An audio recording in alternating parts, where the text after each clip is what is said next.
Chapter 3758. At that time, he should have been able to refine 2 of them.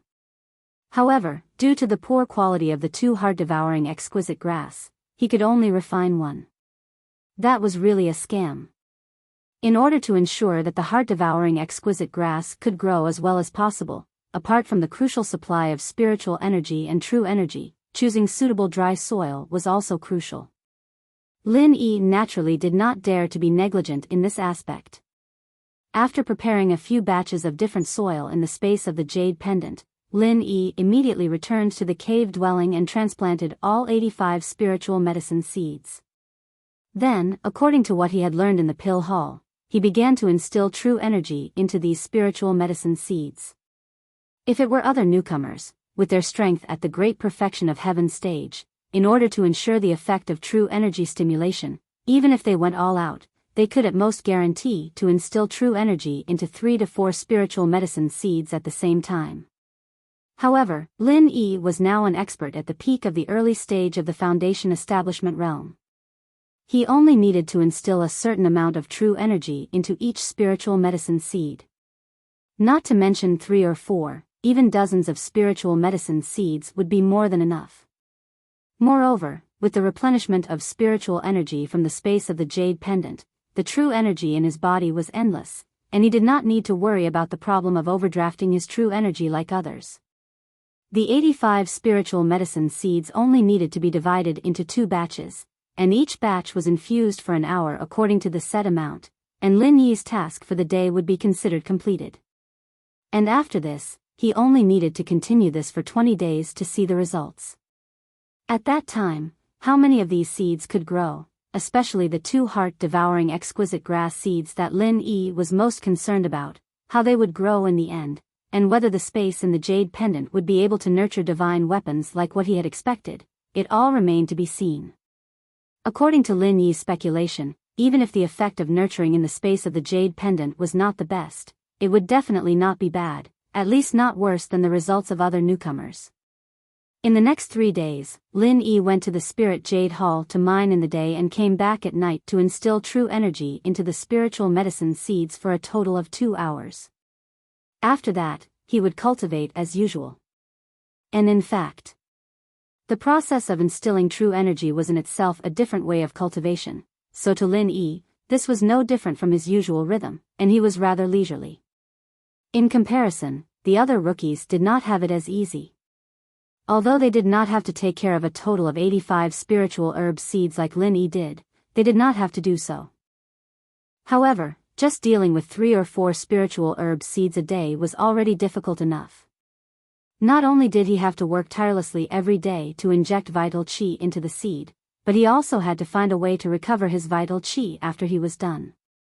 It should be known that this process was very tedious and strenuous for an ordinary newcomer without a heaven-defying golden finger like the space in the jade pendant. Apart from that, they also had to worry about these seeds. The newcomers from the Soaring Sky Pavilion and the Profound Pavilion might have it slightly better. At the very least, the density of the spiritual energy inside the cave abodes was still acceptable. However, the newcomers from the Blue Cloud Pavilion were in a tough spot. Aside from having to ensure a daily supply of quintessential qi, they also had to think of ways to increase the supply of spiritual energy. This was very difficult. One must know that they were not like Lin Yi, who had a jade pendant space. They were also not like the Pill Hall and the Spirit Medicine Nursery, where they could throw spiritual jades all over the ground in order to increase the density of spiritual energy.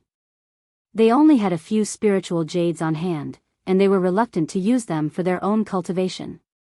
Fortunately, the points of the newcomers from the 3 great pavilions were calculated separately. They did not need to compete with the Soaring Sky Pavilion and the Profound Pavilion. They only needed to surpass the newcomers from the Blue Cloud Pavilion. Not enough spiritual energy. This was a common problem for everyone. If all the spiritual herb seeds of the Blue Cloud Pavilion newcomers died together, it would not matter.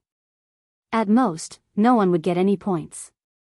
In any case, it was fine as long as they did not lose to others. Do your best and leave it to fate. This was the thinking of most of the Blue Cloud Pavilion newcomers. Every day, they would think of all kinds of ways to supply spiritual energy to the spiritual herb seeds. When the time came, it would be delightful if they succeeded. If they failed, there was nothing they could do. Compared to the busy newcomers, Lin Yi, Xiao Ran, and Xiao Hongkai appeared to be very leisurely. Lin Yi had the jade pendant space artifact to rely on, while Xiao Ran and Xiao Hongkai simply gave the spiritual herb seeds to Lin Yi. They did not need to worry about this matter at all. They only needed to prepare for the fourth assessment that was about to begin. What Lin Yi did not know was that in these 3 days, a moderate storm had occurred in the inner street of the market, and the cause of the incident was because of him. On this day, when it was almost noon, a cultivator who looked like a youth but was actually over 100 years old came to the Hong Clan Chamber of Commerce. He did not buy anything, directly asked the shopkeeper, Hong Zhong, to come out and see him.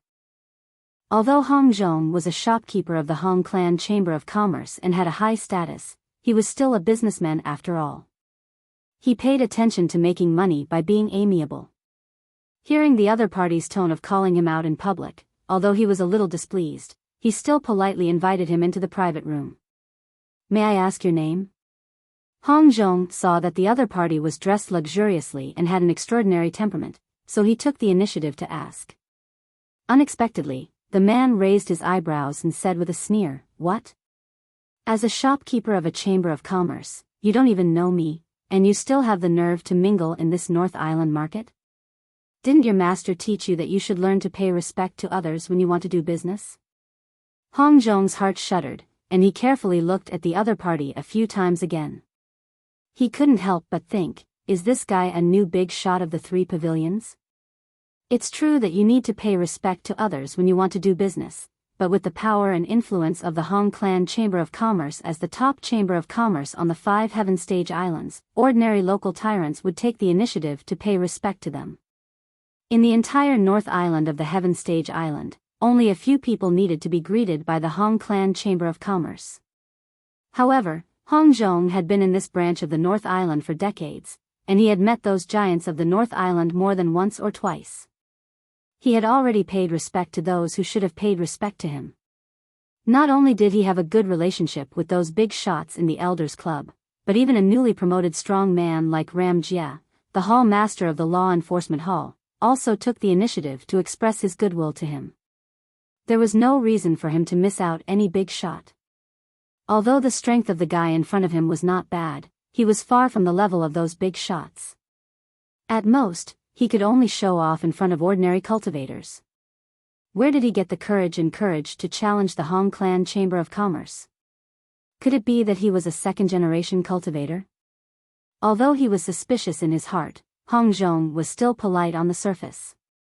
He ordered people to prepare tea, and once again lowered his posture and said, "Please tell me." Chapter 3759. Nan Tianyong? Hong Zhong was stunned. He thought about it carefully in his mind, but found that he had never heard of this name. Otherwise, with his photographic memory, as long as he had heard this name, he would never have no impression at all. However, since he claimed to be from Towering Pavilion, he must have some background. Maybe he was the second generation of a big shot in the North Island, but he didn't come out much before? Hong Zhong secretly speculated and continued to ask calmly, then, "Your Excellency, what can I do for you today?" Nan Tianyong drank up the expensive tea in the cup. The manservant next to him twitched his mouth and secretly scolded this guy for wasting God's gift. Then he snorted and said, "I heard a long time ago that there is a big Hong's Chamber of Commerce in the inner street of the market, but I didn't have time to come and take a look. So I took the time today to come and take a look. By the way, I want to seek justice for my useless disciple."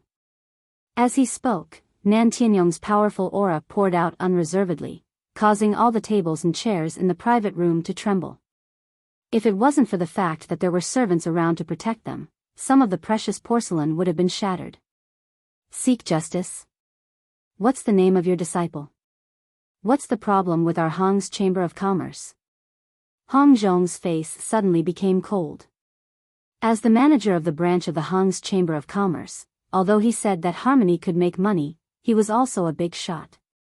If the other party wanted to help his business, then he naturally had to greet him with a smile.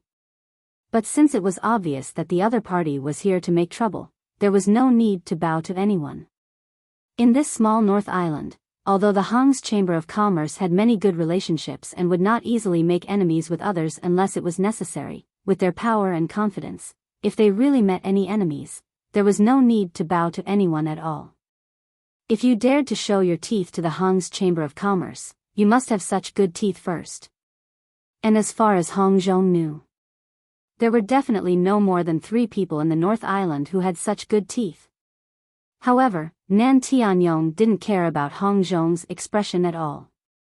He crossed his legs and said with an unfriendly face, "My disciple, surnamed Yu, single name Zhe." "You Zhe?" Hong Zhong couldn't help but furrow his brows. He still didn't have much of an impression. Unless it was an important guest like Lin Yi who could casually give him 2 top-grade foundation-breaking pellets, he wouldn't even ask for the name of an ordinary guest. Naturally, he didn't know who this Yu Zhe represented. Seeing that Hong Zhong still did not speak, Nan Tianyong snorted coldly and continued, "My disciple came here 2 days ago, saying that he had taken a fancy to some lousy stone. Originally, he sincerely wanted to help your business, but in the end, not only did he not manage to buy it, but he also got into a conflict with someone and ended up in a half-dead state. He is still lying in bed today, and we don't even know if he can recover. This happened to your Hong Chamber of Commerce. You have to give us an explanation." So it was the person who had competed with Second Lin over the star ink stone. Only then did Hong Zhong understand. Although he didn't know Yu Zhe's name, he had a deep impression of Yu Zhe with his ability to read people. Although Yu Zhe had disguised himself very well, he still couldn't escape his eyes. That youth from the soaring pavilion was very good at disguising himself to numb others. He was truly a scheming person. Experts of the same level who were slightly inexperienced would probably fall for his tricks. However, what truly shocked Hong Zhong was not this. Rather, it was the meaning behind Nan Tianyong's words. This scheming Yu Zhe, at the time, had clearly set his sights on the star ink stone in Second Lin's hands. In addition, he was an expert of the middle stage of the foundation establishment stage, while Second Lin was only an expert at the peak of the early stage of the foundation establishment stage. There was a difference of an entire stage. Adding on the fact that he had pretended to be superficial to numb the opponent, in theory, Second Lin should have had no chance of escaping his pursuit. Even if Hong Zhong had intentionally pointed it out at the time, in his view, for some reason, Second Lin hadn't taken it to heart. If things continued to develop, he would definitely suffer. However, in the end, he was just a businessman and couldn't speak too clearly. Otherwise, he would take the initiative to offend others. This was a major taboo in the business world. However, from Nan Tianyong's short words, not only did that Yu Zhe not gain any advantage over Second Lin, but he was beaten half to death and suffered a great loss. From the looks of it, although he had thought highly of this mysterious Lin heir, he had still underestimated him. Not only could he casually take out 2 top-quality foundation establishment barrier-breaking pills, but he was also able to kill powerful and cunning enemies who were stronger than him. This Lin heir, who didn't look very impressive, was the one who had hidden his true strength. After thinking this through, Hong Zhong couldn't help but rejoice in his heart. It could be seen that he hadn't given the Spirit Jade card to the wrong person. Second Lin was definitely a super potential stock worth investing in. At the end of the day, every Spirit Jade card produced by the Merchant Alliance was a symbol of identity and status in the entire 5 great islands of the Heaven stage.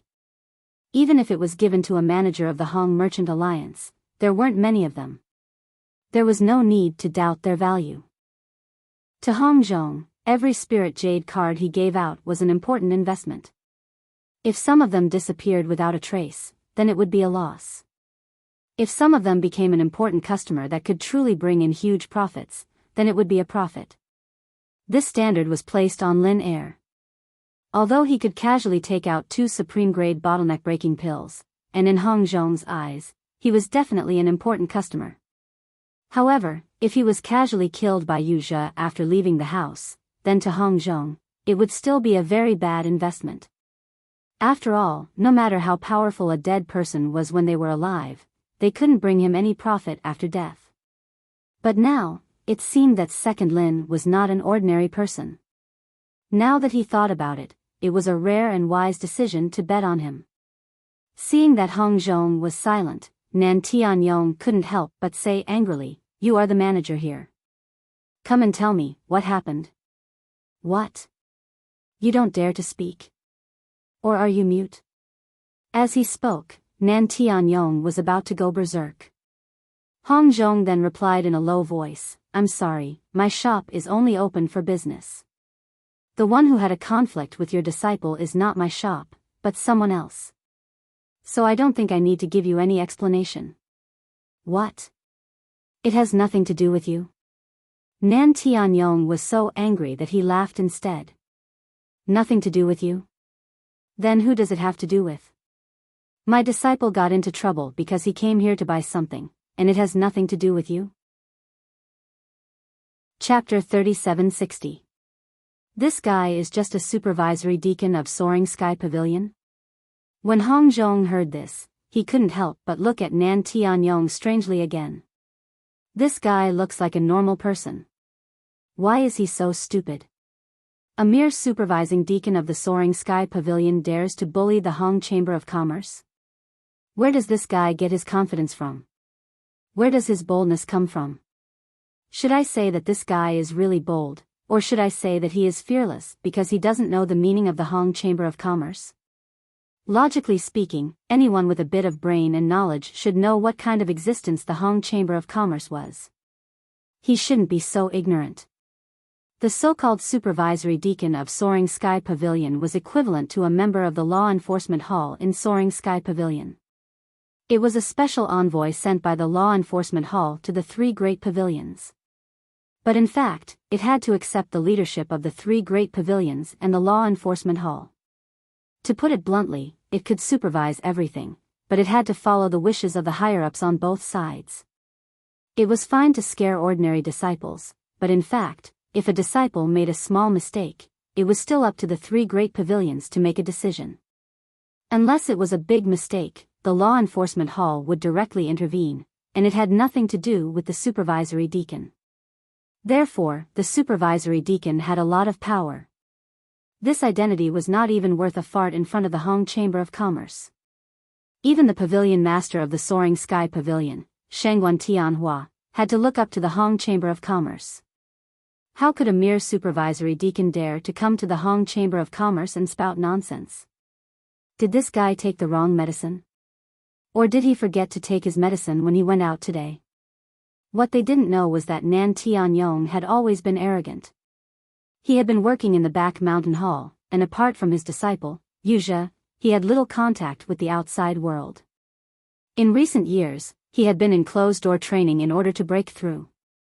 Only when he succeeded in his closed-door training was he transferred back to Soaring Sky Pavilion to take up the important position of supervisory deacon. However, he had only been in office for a few days when his only disciple, Yuzhe, was beaten half to death. As his master, of course, he had to stand up for him. Yuzhe had added oil and vinegar to stir up trouble, so he had come to seek justice. Before this, although he had heard of the Hong Chamber of Commerce's name, he did not take it to heart at all. It was merely an unscrupulous merchant that exploited ordinary people. It was nothing in front of him, the supervising deacon of the Soaring Sky Pavilion.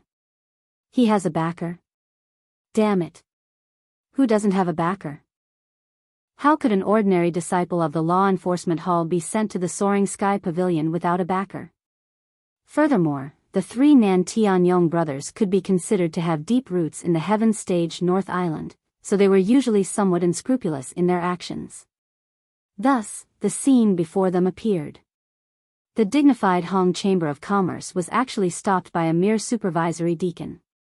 Hong Zhong didn't know whether to laugh or cry. It was the first time he had encountered such an inexplicable and rare thing in decades. However, although Hong Zhong found it funny, he still held back his laughter and asked seriously, "Then what do you think should be done?" Nan Tianyong raised his eyebrows and pretended to be magnanimous. "Don't say that I'm blackmailing you. You can compensate me with 1,000 pieces of spirit jade as compensation for the damages. Also, tell me the background of the guy who tried to snatch the stone from my disciple 2 days ago, and we can forget about this matter. How about it? Hearing this, Hong Zhong and the other servants in the shop couldn't help but laugh. 1,000 pieces of spiritual jade? This guy really dared to ask for it. This idiot who doesn't know the immensity of heaven and earth, running over to stand up for Yuzha today was a lie. He really wanted to take the opportunity to get the spirit jade for himself.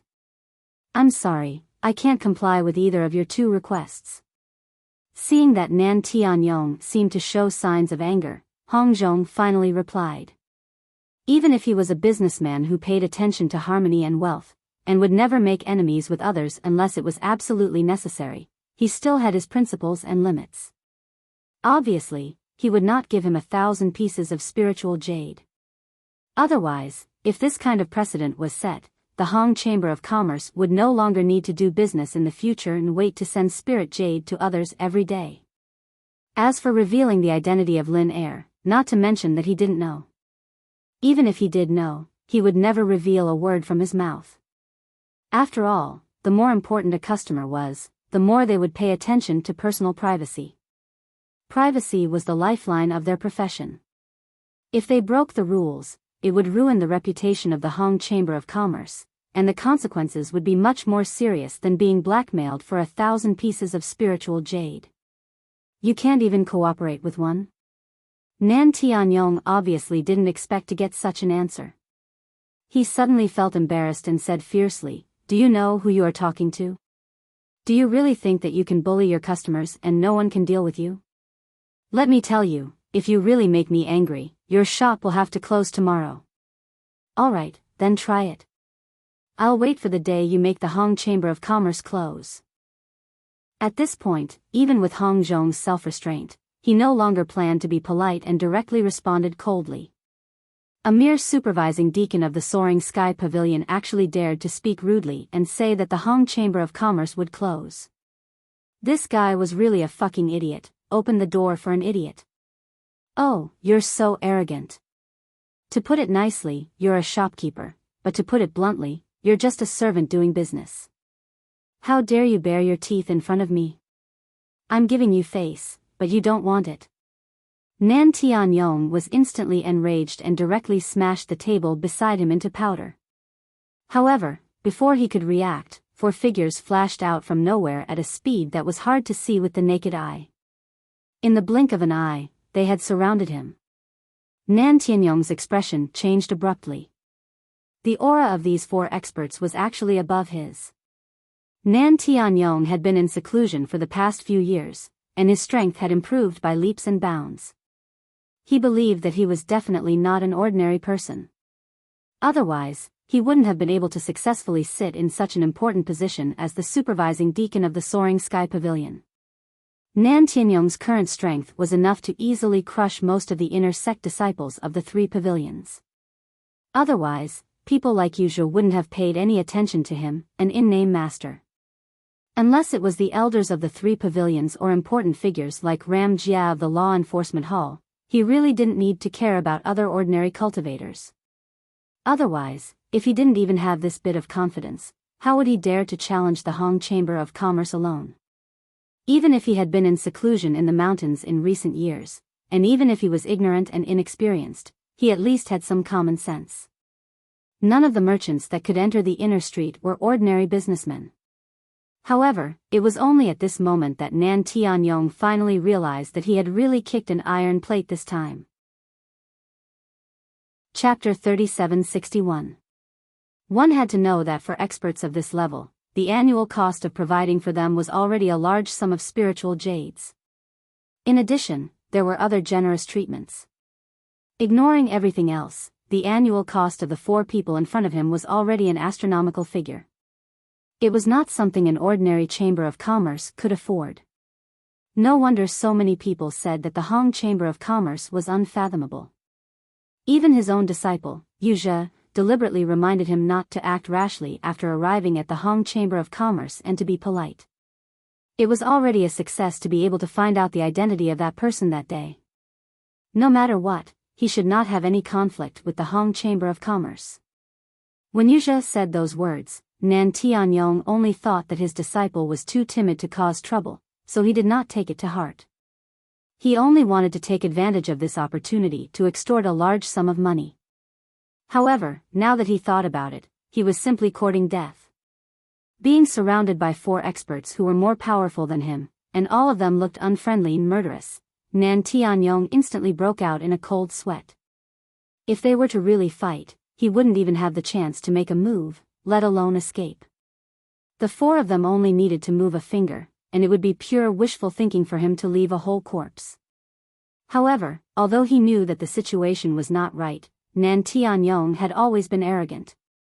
Even in this kind of situation, he still stubbornly refused to admit defeat. The 3 heroes of the Nan family would always lose in battle, but not in spirit. What? You guys are doing business, do you dare to make a move on me, the supervising deacon of the Soaring Sky Pavilion? I will make it clear today, if you dare to touch a single hair of mine, then you are challenging the Soaring Sky Pavilion. I want to see if you have the guts to do so. Nan Tianyong pretended to be tough and shouted loudly. Hong Zhong and the other experts of the Hong Chamber of Commerce looked at each other, their eyes full of mockery. This guy was obviously very weak, yet he purposely pretended to be tough. He was a typical case of being tough on the outside but weak on the inside. However, Nan Tianyong's words had some effect. If he was just a wandering expert, Hong Zhong would definitely not let him walk out alive just because he dared to smash the table of the Hong Chamber of Commerce. However, the problem was that Nan Tianyong was a member of the Soaring Sky Pavilion.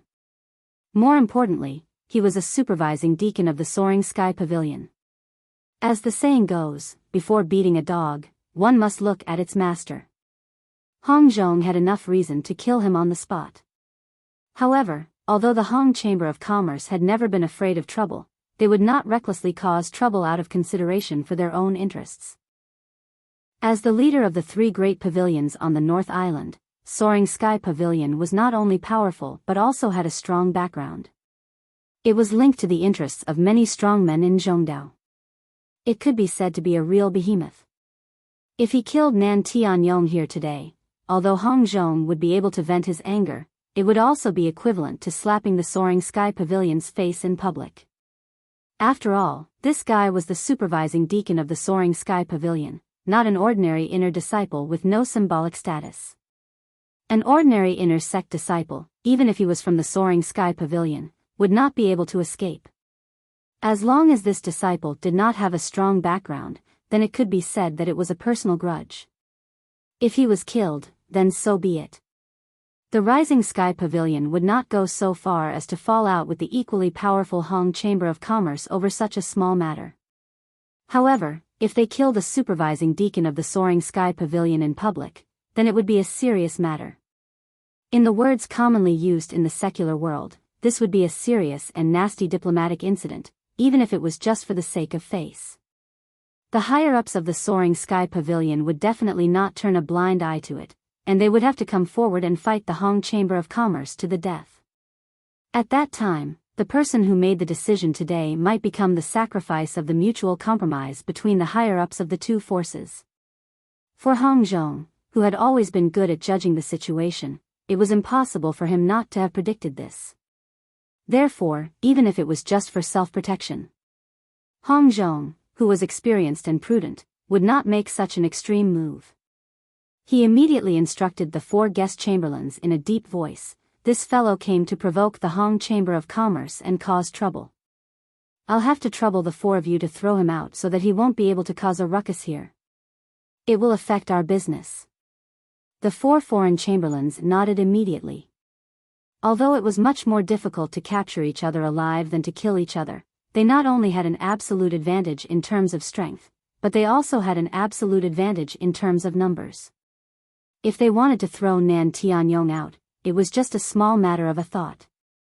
Seeing the powerful aura of the 4 people shrouding him and about to make a move, Nan Tianyong finally panicked. Although he was sure that the other party did not dare to kill him in public, if they only threw him out without killing him, the Soaring Sky Pavilion would not interfere at all.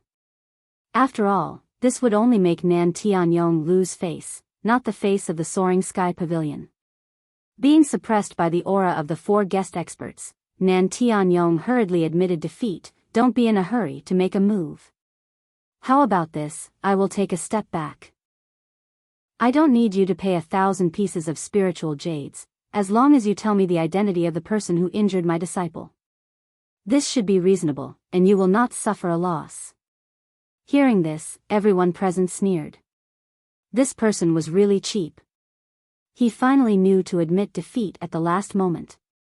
What was he doing earlier? Sure enough, he was a coward who bullied the weak and feared the strong.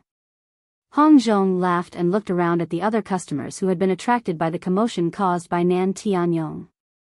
He suddenly felt happy in his heart.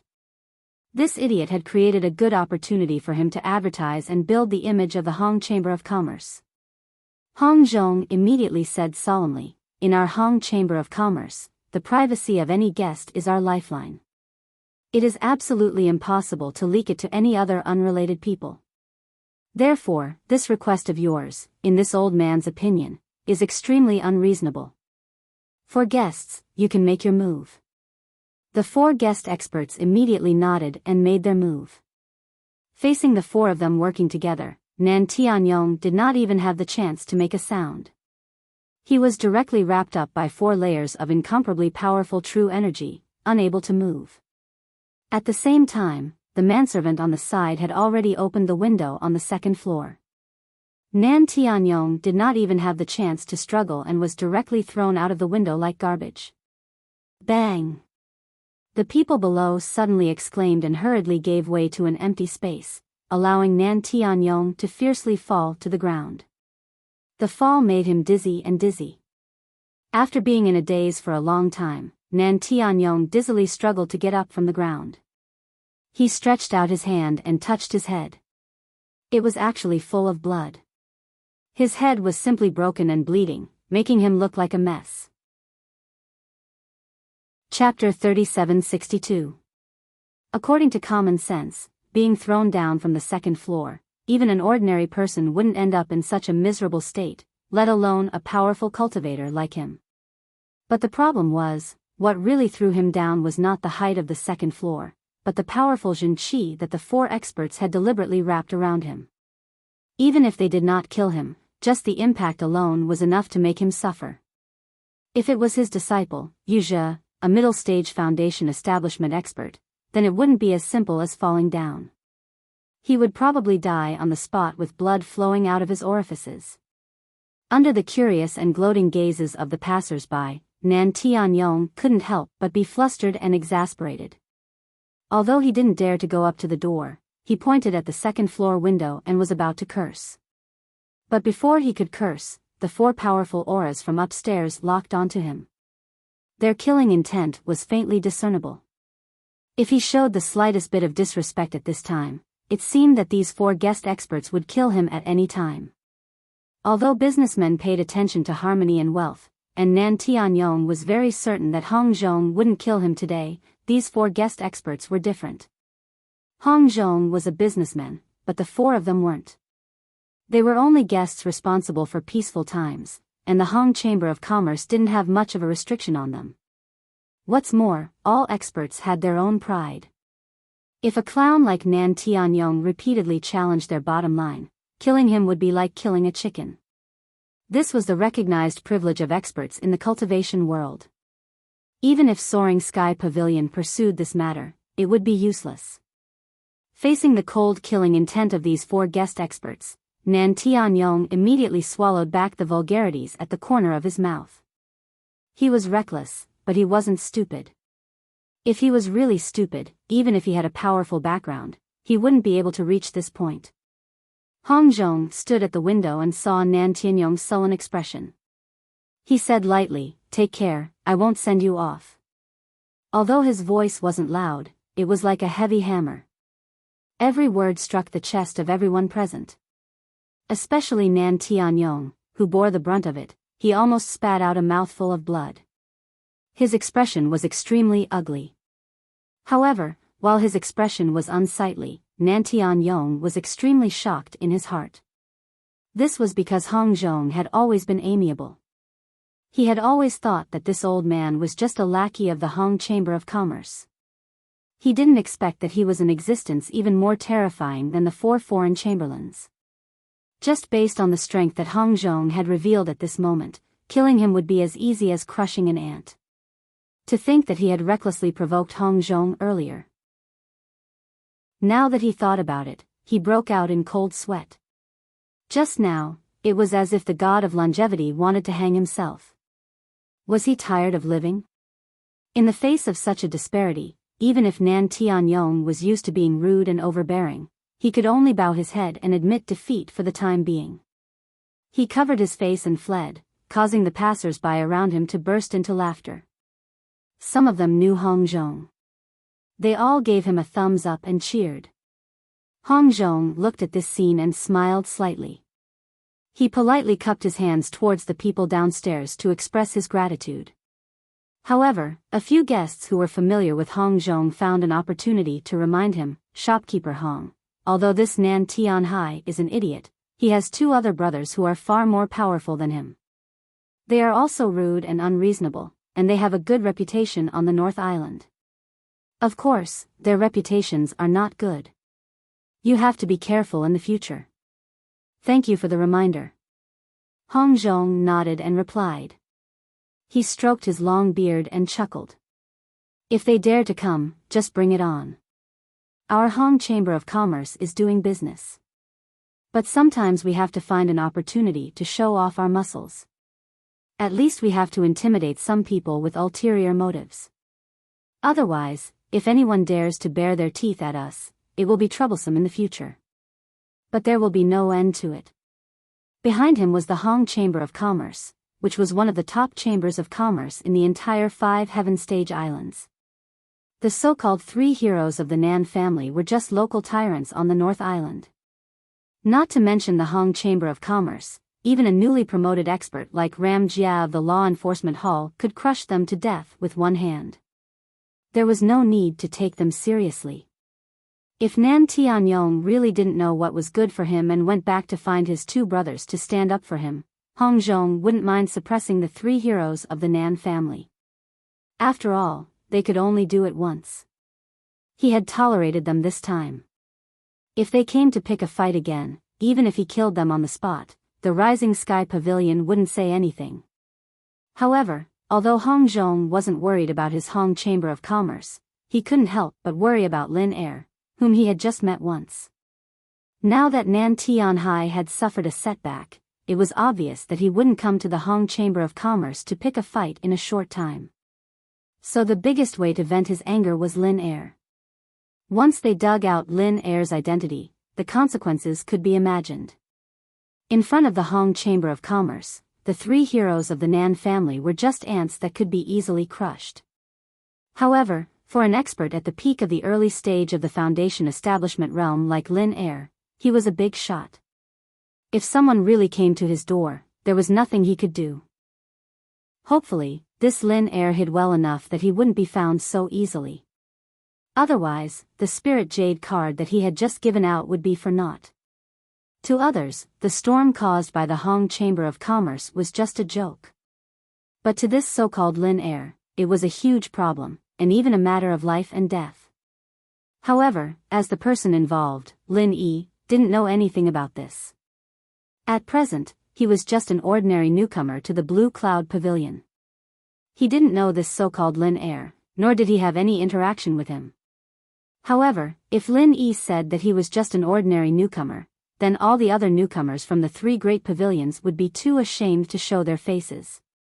He was the first newcomer from the 3 great pavilions to succeed in the Foundation establishment realm, the only newcomer who could get full marks in the first 2 assessments, and the newcomer who could quickly recover from an attack from the peak of the early stage of the Foundation establishment realm.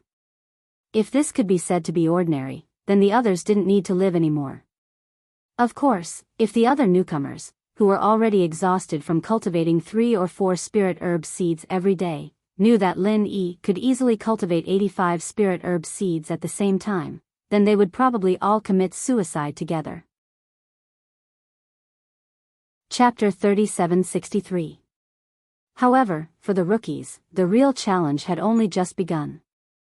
That was because the fourth rookie assessment segment was about to begin. And the content of this assessment segment was similar to the rookie assessment in previous years. It was the rookie challenge that everyone was familiar with. However, compared to the previous year's challenge, which was purely a head-on ranking, this rookie challenge segment was not only a competition between the three pavilions. In order to be integrated with the other assessment segments, it highlighted a point system. In this rookie challenge segment, every rookie's existing cave abode would be used as the initial ranking. The cave abode and corresponding points would be used as the spoils of war for each round of the challenge. The winner would be rewarded in real time. Naturally, the loser would also receive the corresponding punishment in real time. Taking the Blue Cloud Pavilion as an example, there were a total of 15 cave abodes at the foot of the mountain. They were divided into number 1 at the foot of the mountain to number 15 at the foot of the mountain. Each cave abode had a corresponding challenge point. Number 1 at the foot of the mountain was worth 15 points, number 2 at the foot of the mountain was worth 14 points, number 3 at the foot of the mountain was worth 13 points, and so on. The last cave abode, number 10 at the foot of the mountain was worth 1 point. Every time, be it taking the initiative to issue a challenge or accepting a challenge, the rookie would have to use the challenge points corresponding to his cave abode as a bet. If the challenger won, he would obtain the challenger's challenge points and obtain the challenger's cave abode.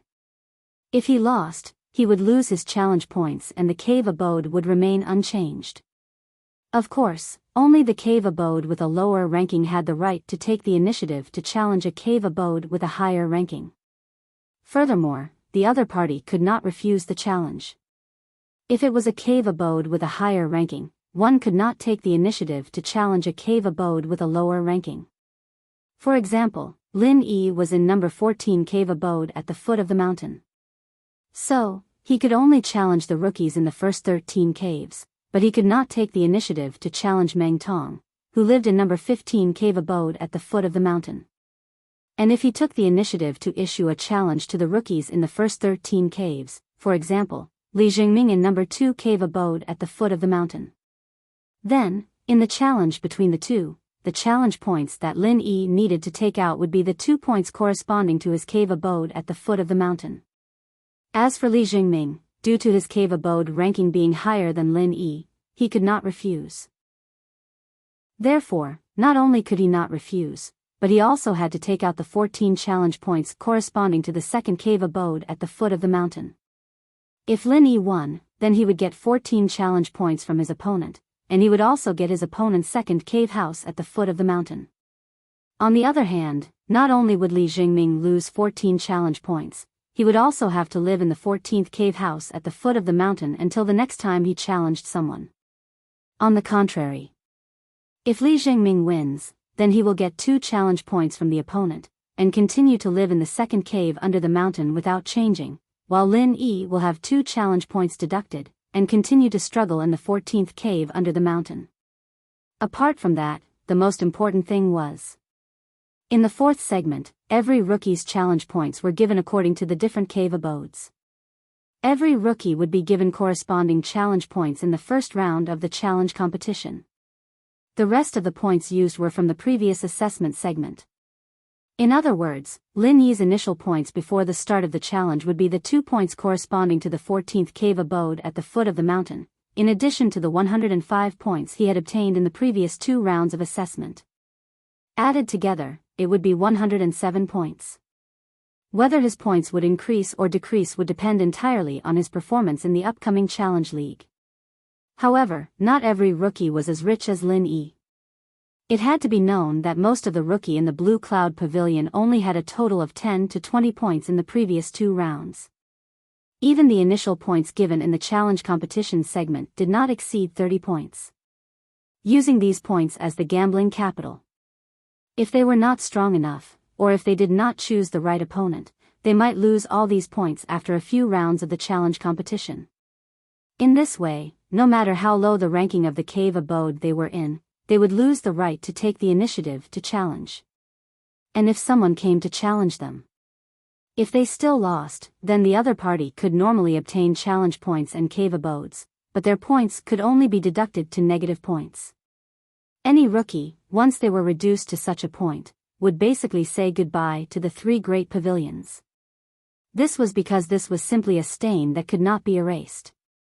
Even if they could successfully reach the foundation establishment stage in the future, the 3 great pavilions would definitely not accept such a rookie.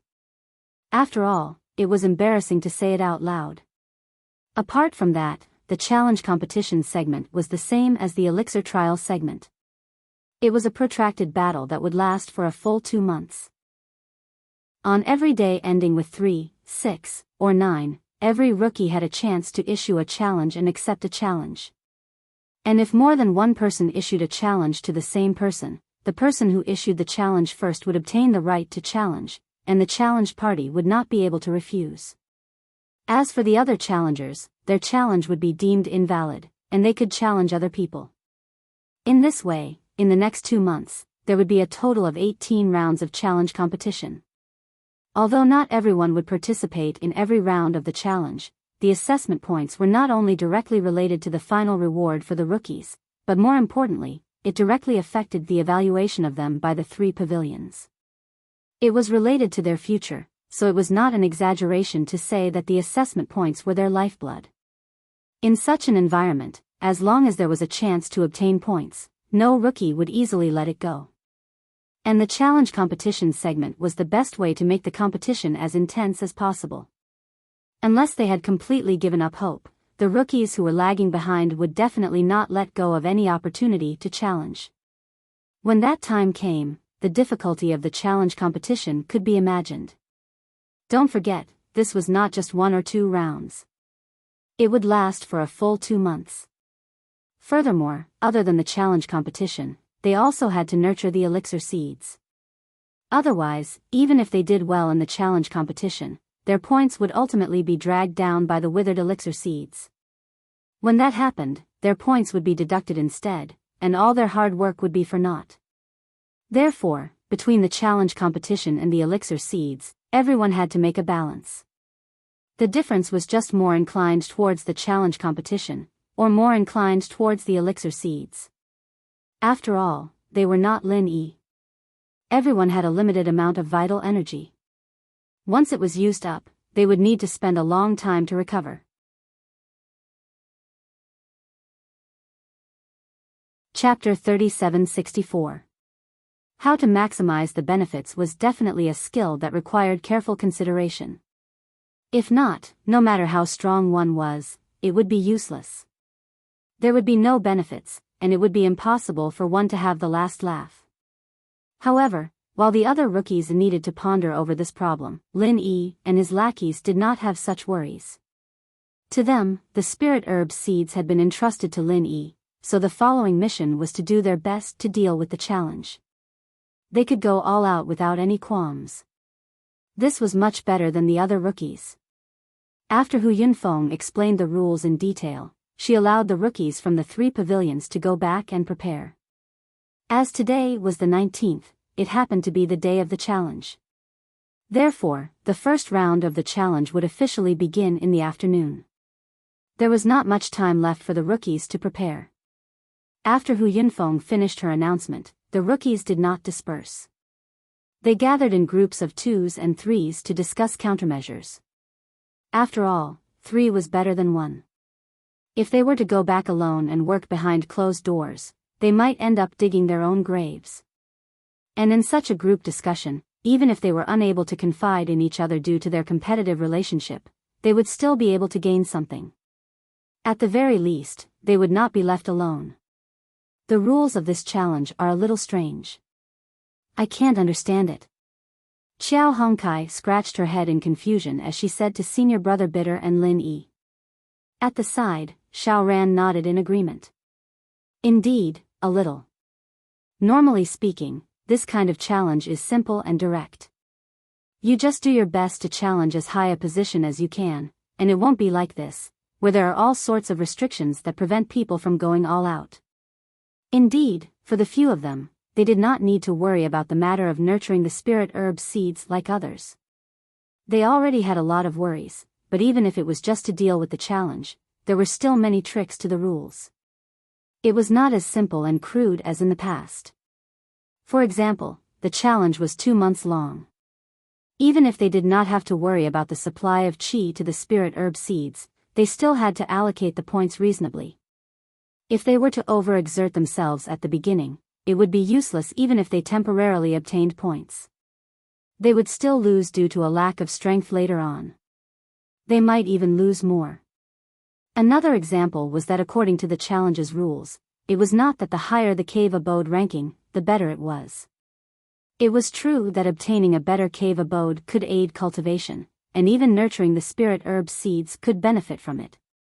But the problem was that this also meant a greater risk. Once they lost the challenge, the points they would lose would be much higher than those newcomers who had entered the cave abodes of inferior quality. For a newcomer like Xiao Ran, who was in the first cave abode at the foot of the mountain, although at first glance it looked very impressive, the cave abode was good, and the spiritual chi was enough to give him an advantage. Moreover, under this kind of rule, his initial points were only the points accumulated in the first 2 assessment rounds. Other than that, in this round, they would receive an additional 15 points corresponding to the first cave at the foot of the mountain, which was higher than all the other 14 caves. Everything seemed to be very beautiful, but this was just the surface. In fact, in terms of the announced rules of the challenge, Xiao Ran, who was in the first cave abode at the foot of the mountain, was definitely the most disadvantaged one among the 15 people. Not to mention that he would have to hand over all 15 points if he lost.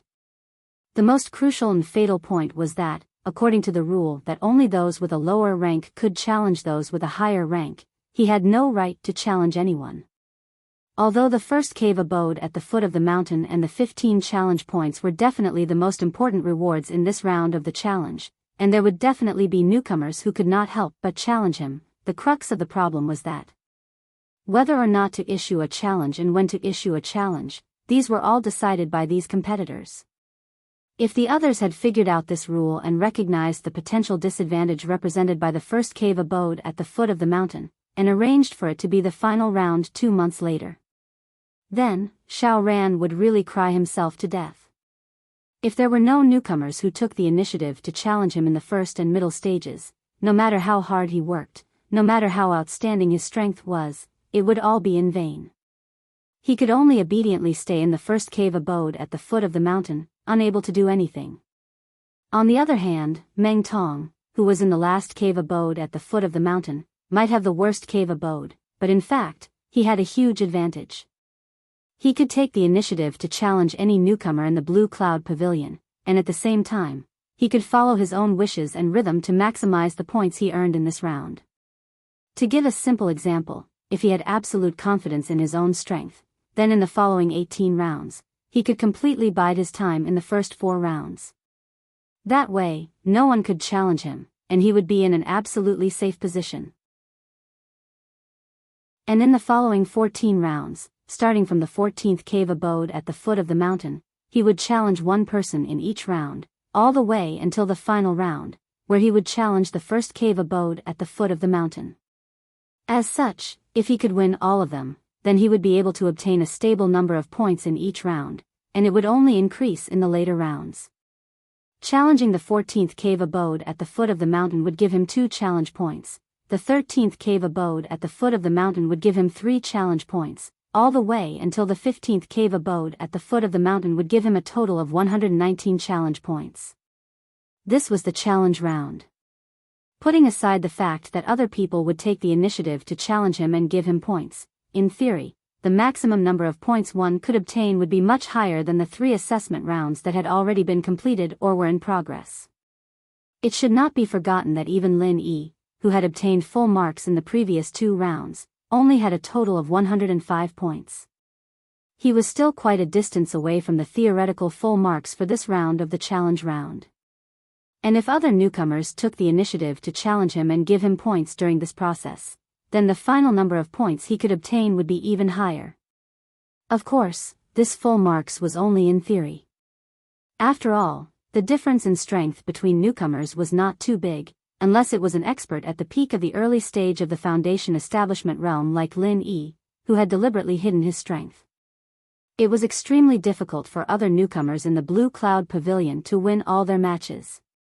And even for an expert in the early stage of the foundation establishment realm like Meng Tong, who had already successfully built his foundation, it was still quite difficult. Chapter 3765. However, even though that was the case, Meng Tong, the owner of Cave Mansion number 15 at the foot of the mountain, was indeed in the most advantageous position in the next round of the challenge. There was no doubt about this. Other than him, it was impossible for anyone else to obtain a theoretical full score of 119 points. It would only be lower than this, not higher. This was a congenital advantage, and no amount of effort could change it. So, from this point of view, on the first day he came to the Welcome Pavilion, Lin Yi snatched his Cave Mansion number 1 at the foot of the mountain and gave him the worst Cave Mansion number 15 at the foot of the mountain. In a sense, Lin Yi had helped him. After all, at that time, no one would have thought that the challenge would have such a rule. Facing Xiao Ran and Xiao Hongsai's complaints and confusion, the bitter senior brother analyzed, in fact, the purpose of the challenge rules is very obvious. It is to encourage the newcomers to fight with everyone else as much as possible. Only then can they hope to obtain as many points as possible. This way, they can see the potential and shortcomings of each newcomer to the greatest extent. The reflected points will also have reference value. That's right. If you blindly pursue a high ranking, even if the challenge succeeds, it will be useless. After getting 15 points, you can only be like Xiao Ran now. You can't take the initiative to challenge and can only deal with the challenges. You will be in a completely passive position. This is very embarrassing. Instead, it is better to start from a low ranking and challenge one by one. This way, you can obtain more points. Lin Yi agreed. When Xiao Hongkai heard this, he finally figured out something. He suddenly realized something and said, in that case, people like us, who are in the lower-ranking cave dwellings from the beginning, have an advantage.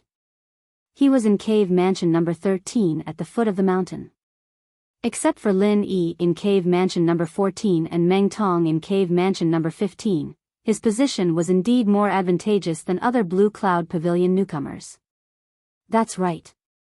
You just have to challenge one cave mansion at a time. With your current strength, you should still have a great chance to get a lot of points. Lin Yi nodded. Hee, I didn't expect our rotten cave mansion to have such benefits. It seems that the previous month was not in vain. Xiao Hongkai couldn't help but laugh.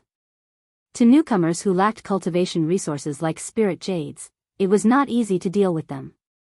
The quality of a cave abode was crucial, especially for a newcomer like Xiao Hongkai, whose initial strength was not very outstanding. If not for Lin Yi's care, it would have been impossible for him to reach his current position, which was only a step away from foundation establishment. He could only sink into the bottom of the newcomers. If he did not have any other opportunities, he might not have any future in this life. However, with Xiao Hongsai's current strength, it was impossible for her to defeat him. Even if he hadn't successfully established his foundation, his strength was enough to rank in the top 5 among all the rookies in Blue Cloud Pavilion. Coupled with this extremely advantageous starting position, after formulating a challenge plan, there was indeed a high chance that he could earn a lot of points. On the other hand, although Xiao Ran's strength was above Xiao Hongsai's, he was placed in the most awkward position in Cave Mansion number 1 at the foot of the mountain. If there was no big turnaround, it would be very difficult for him to make any progress. Thinking of Xiao Ran's current awkward situation, everyone was momentarily at a loss for words. When Lin Yi gave him the Cave Mansion number 1 at the foot of the mountain, his original intention was to support his own people, and in the past month, Xiao Ran had indeed benefited a lot from it. According to Lin Yi's estimation, looking at the entire 3 major pavilions, apart from the 4 who had successfully established their foundation establishment, Xiao Ran was definitely one of the few remaining rookies who were closest to establishing their foundation establishment. Moreover, his strength was profound, not the least bit inferior to the few outstanding people in Soaring Sky Pavilion and Mysterious Pavilion. Once he succeeded in establishing his foundation establishment, even an expert like Meng Tong, who had established his foundation establishment earlier than him, might not be his match. However, no one had expected that. Lin Yi's well-intentioned decision would instead put Xiao Ran in such an awkward situation. Of course, this kind of thing could not be blamed on Lin Yi. Even Xiao Ran, the person involved, only had gratitude and worship for him, and never had any resentment for doing bad things with good intentions. It could only be said that fate made fools of people. The current situation was also unexpected. Lin Yi pondered for a moment. Suddenly, he suggested, "How about this, Xiao Ran? I'll exchange cave mansions with you. This way, you will be in cave mansion number 14 at the foot of the mountain, which will be in a more advantageous position like Hong Kai. It will be convenient for you to compete for challenge points." As soon as these words came out, senior brother Ku Bai and the others were suddenly shocked, especially Xiao Ran, who was suddenly moved. Absolutely not. Boss Lin Yi, it's rare for you to have such a high score before. It's a great opportunity for you to advance triumphantly and leave a deep impression on the higher-ups of the 3 pavilions. It's a great opportunity for you to pave the way for your future development. If you give up this opportunity for me, I can't afford it. After coming to his senses, Xiao Ran hurriedly refused. Lin Yi had a god-level appearance of full marks in the previous 2 rounds.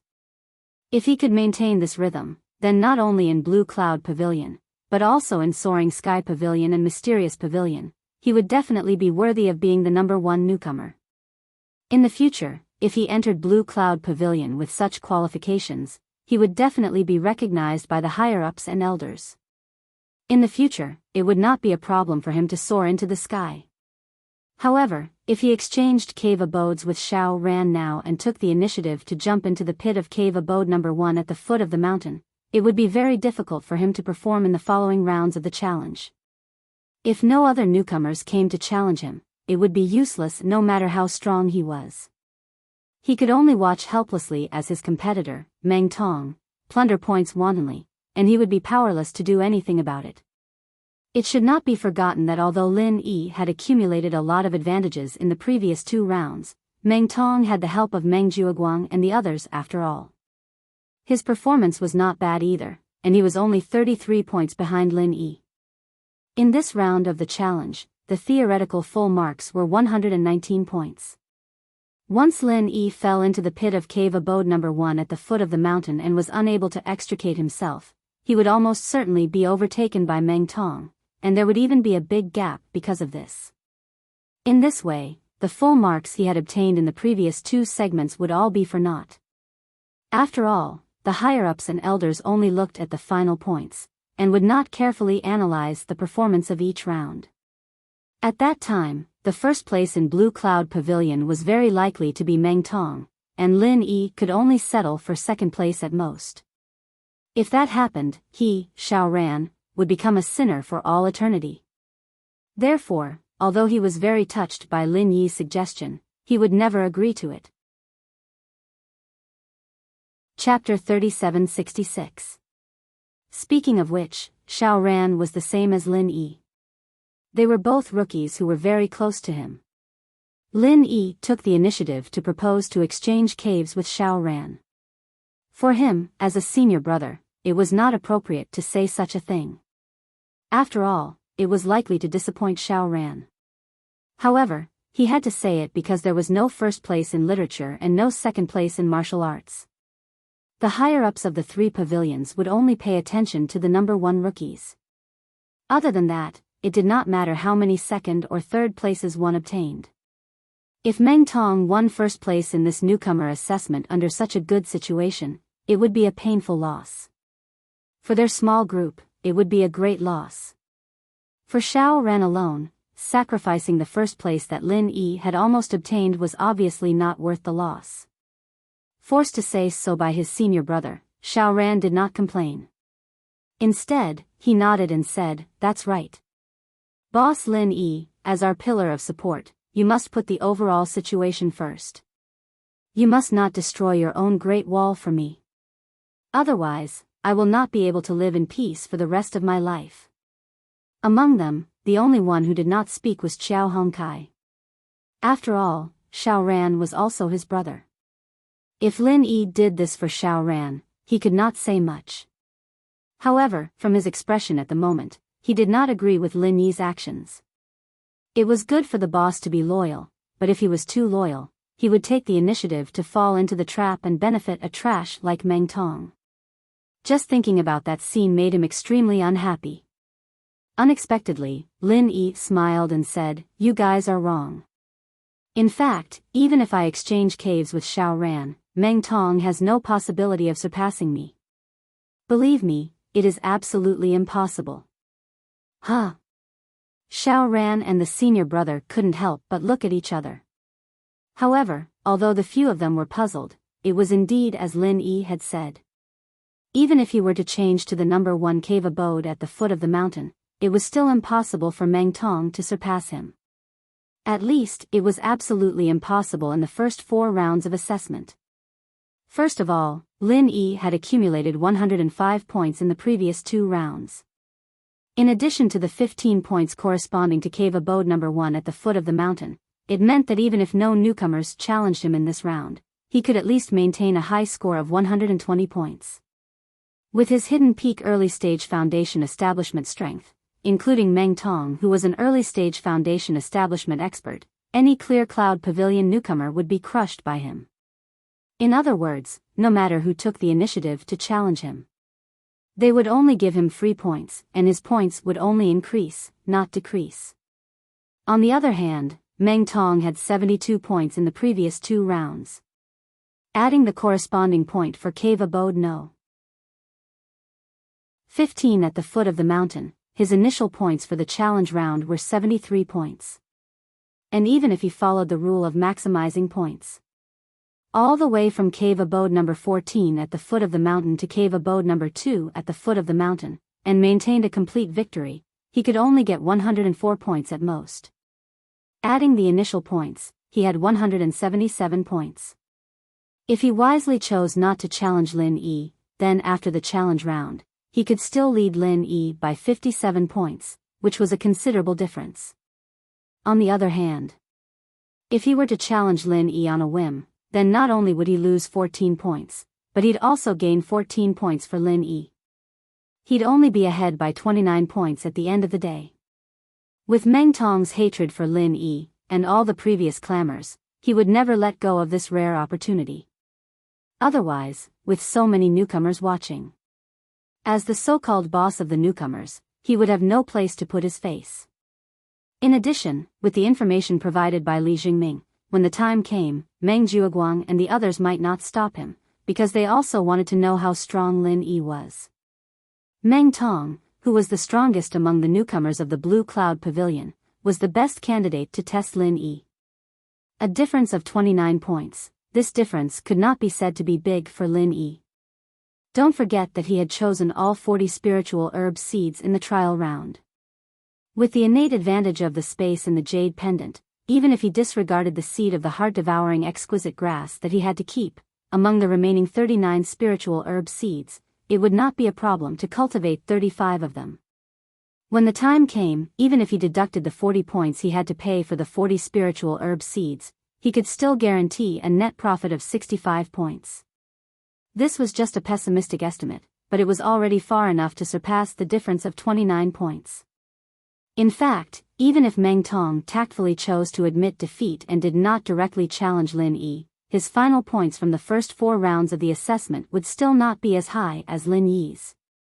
At that point, Lin Yi would have at least 185 points, while Meng Tong would only have 177. Of course, this point situation did not include Meng Tong's spiritual herb trial round, but it must be known that for the newcomers of the Blue Cloud Pavilion, where the spiritual energy in the cave abode was extremely poor, this round was a complete scam. Even if Meng Tong was like the other newcomers and very conservatively only received 10 spiritual herb seeds, he would have to ensure that at least 4 of them were cultivated to break even.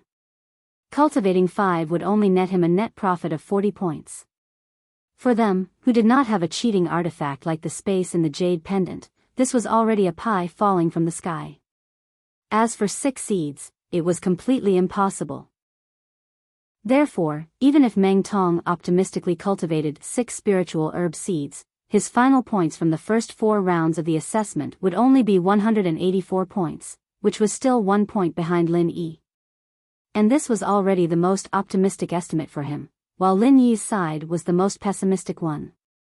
If there were newcomers who did not have eyes and gave him points in the challenge round, or if the spiritual herb seeds were cultivated to survive more, then Lin Yi's points would be even higher than this. In other words, no matter how it was calculated, Lin Yi would always be able to suppress Meng Tong, and he would not give his opponent any chance to overtake him. However, these calculations were only made by Lin Yi himself. Senior brother Ku Bai and the others could not understand even if they racked their brains. After all, they did not know that Lin Yi actually had a magical artifact like the space in the jade pendant, which could guarantee the survival rate of the spiritual herb seeds. Although they could not understand, seeing Lin Yi's confident look, they did not know what to say for a moment. Extraordinary people do extraordinary things. So far, there had been more than 1 or 2 miracles that had happened to Lin Yi. Some things they could not understand, but it did not mean that Lin Yi could not do it. However, Xiao Ran still hesitated, but... Chapter 3767. At this point, Xiao Ran couldn't find a reason to refute, and he couldn't help but feel grateful. He knew that Lin Yi was only saying this to save him face. He was obviously helping him, but he insisted on saying that he needed the number 1 Immortal's cave at the foot of the mountain. There probably wasn't a second boss in this world who took care of his underlings like this. Then, I'll be thick-skinned and accept it. Xiao Ran finally nodded heavily and didn't say anything else. With his reserved and low-key temperament, no matter how much Lin Yi helped him, he wouldn't say it out loud. However, if Lin Yi needed anything in the future, he would definitely be the most proactive one and wouldn't hesitate to go through water and tread on fire. In fact, Xiao Ran understood that it was only because he kindly reminded Lin Yi about Lu Tai Shou during the Heaven Stage trial in the secular world. In fact, with Lin Yi's strength, he didn't need his reminder at all. However, it was just this kind gesture that allowed him to obtain Lin Yi's friendship and come all the way until now. He knew that although Lin Yi didn't show any care during the trial and was still very indifferent when they arrived at Heaven Stage Island, it was most likely because of this that Lin Yi was able to accept him in the end. Similarly, although Lin Yi also took care of Xiao Hongkai, he didn't give him as much benefits. This was something that Xiao Ran understood. That's a good brother. Lin Yi smiled and patted his shoulder. After a pause, he said, "You and Hongkai don't need to worry about the spiritual medicine seeds like the others for a period of time. I think you can take this opportunity to prepare to break through to the Foundation Establishment realm. After all, the 2 of you have Foundation Establishment pills in your hands. There's no need to drag this matter for too long." The bitter senior brother nodded in agreement. Junior brother Lin is right. For us cultivators, no matter what rules, the most important thing is still strength. As long as you're strong, everything can be negotiated. Even if you fall behind temporarily, you can still catch up in the future. However, if you're not strong enough, no matter how good the position is, it's useless. So, strength is the way. Breaking through to the Foundation Establishment stage? That's exactly what I'm thinking. Xiao Hongkai said excitedly. To be honest, among them, he was the one who disliked Meng Tong the most. He could only watch helplessly as Meng Tong, this kind of trash, succeeded in building his foundation, while he himself was guarding the building foundation pill, not daring to take it. Needless to say, this kind of feeling was extremely sullen. If he maintained this state, when Meng Tong came to challenge him, he would be facing an early-stage foundation building expert. He, as a heaven-rank great perfection expert, didn't have the power to fight back. When the time came, he would inevitably be defeated by Meng Tong. There was no need to mention that kind of feeling. Just thinking about it made him feel so sullen that he would go crazy. Therefore, he had this plan for a long time. After listening to Lin Yi and senior brother Ku Bai's suggestions, he made up his mind. Regardless of whether he succeeded or not, he had to find an opportunity to attempt it in the near future. If he succeeded, then he would have the power to fight against Meng Tong. However, in comparison, Xiao Ran, whose strength and foundation were stronger and deeper than his, seemed a little hesitant. You're right, but without complete confidence, I'm afraid I'll waste this rare building foundation pill. He had already touched the barrier between heaven-rank great perfection and early-stage foundation building. But for something like building a foundation, even with the help of the building foundation pill, there was still a possibility of failure. Moreover, the possibility was not small. With Xiao Ran's temperament of seeking for perfection, unless he was really prepared to the extreme, he wouldn't easily take this step. Although this temperament of yours is a good thing, sometimes it's better to take the initiative to take some risks. But sometimes, it was better to take the initiative to take some risks. After all, how could there be no wind and no danger when cultivating? Even if you fail this time, there's still a next time, right? Lin Yi smiled and explained. In his opinion, Xiao Ran was a very reliable person, and his talent was not bad. In the future, he would definitely become a great person. It was just that this guy was a little too eager for perfection, and sometimes he would become a burden. On the contrary, Xiao Hongkai, who was actually not as confident as he was in breaking through to foundation building, was more courageous to take this step. Although this was a kind of rash in many people's eyes, sometimes, it was also a manifestation of a kind of drive. After all, something like cultivation had always been sailing against the current. If one didn't take this step, he might fall behind from then on, and never have the chance to surpass others again. Hearing this, Xiao Ran couldn't help but feel a little embarrassed. Actually, Lin Yi didn't need to say this, he already knew this principle. In fact, his understanding of himself was much clearer than that of a bystander like Lin Yi. Being steady and low-key was an advantage, but sometimes it seemed to be overcautious, and it became a character weakness. With his current strength, in addition to the foundation building pills he obtained from the back mountain trial, the certainty of breaking through to foundation building was not small, about 70%. If it was Xiao Hongkai, there was no need for Lin Yi and senior apprentice brother Ku Bai to remind her. She would already be eager to break through to foundation building, but he was still preparing. In his opinion, 70% certainty was not enough, and he had to wait until he had 80% or even 90% certainty before he was willing to take the risk. It couldn't be said that he was timid, this was completely his personality. He didn't make a move, but when he made a move, he must have absolute certainty. In other times, this wasn't a bad thing, but in the welcoming pavilion where the competition between the newcomers was fierce, it wasn't very suitable. Blindly hesitating like this, even if he originally had an advantage in strength, he would gradually be caught up to, or even surpassed. Under the encouraging gazes of Lin Yi and the others, Xiao Ran finally took a deep breath, nodded, and said in a deep voice, "Okay, I understand." He couldn't always be ridden by trash like Meng Tong. If nothing unexpected happened, he would soon have to face him in the challenge competition. At that time, he definitely couldn't let Lin Yi lose face. 70% certainty was already not small, it was time to take the risk.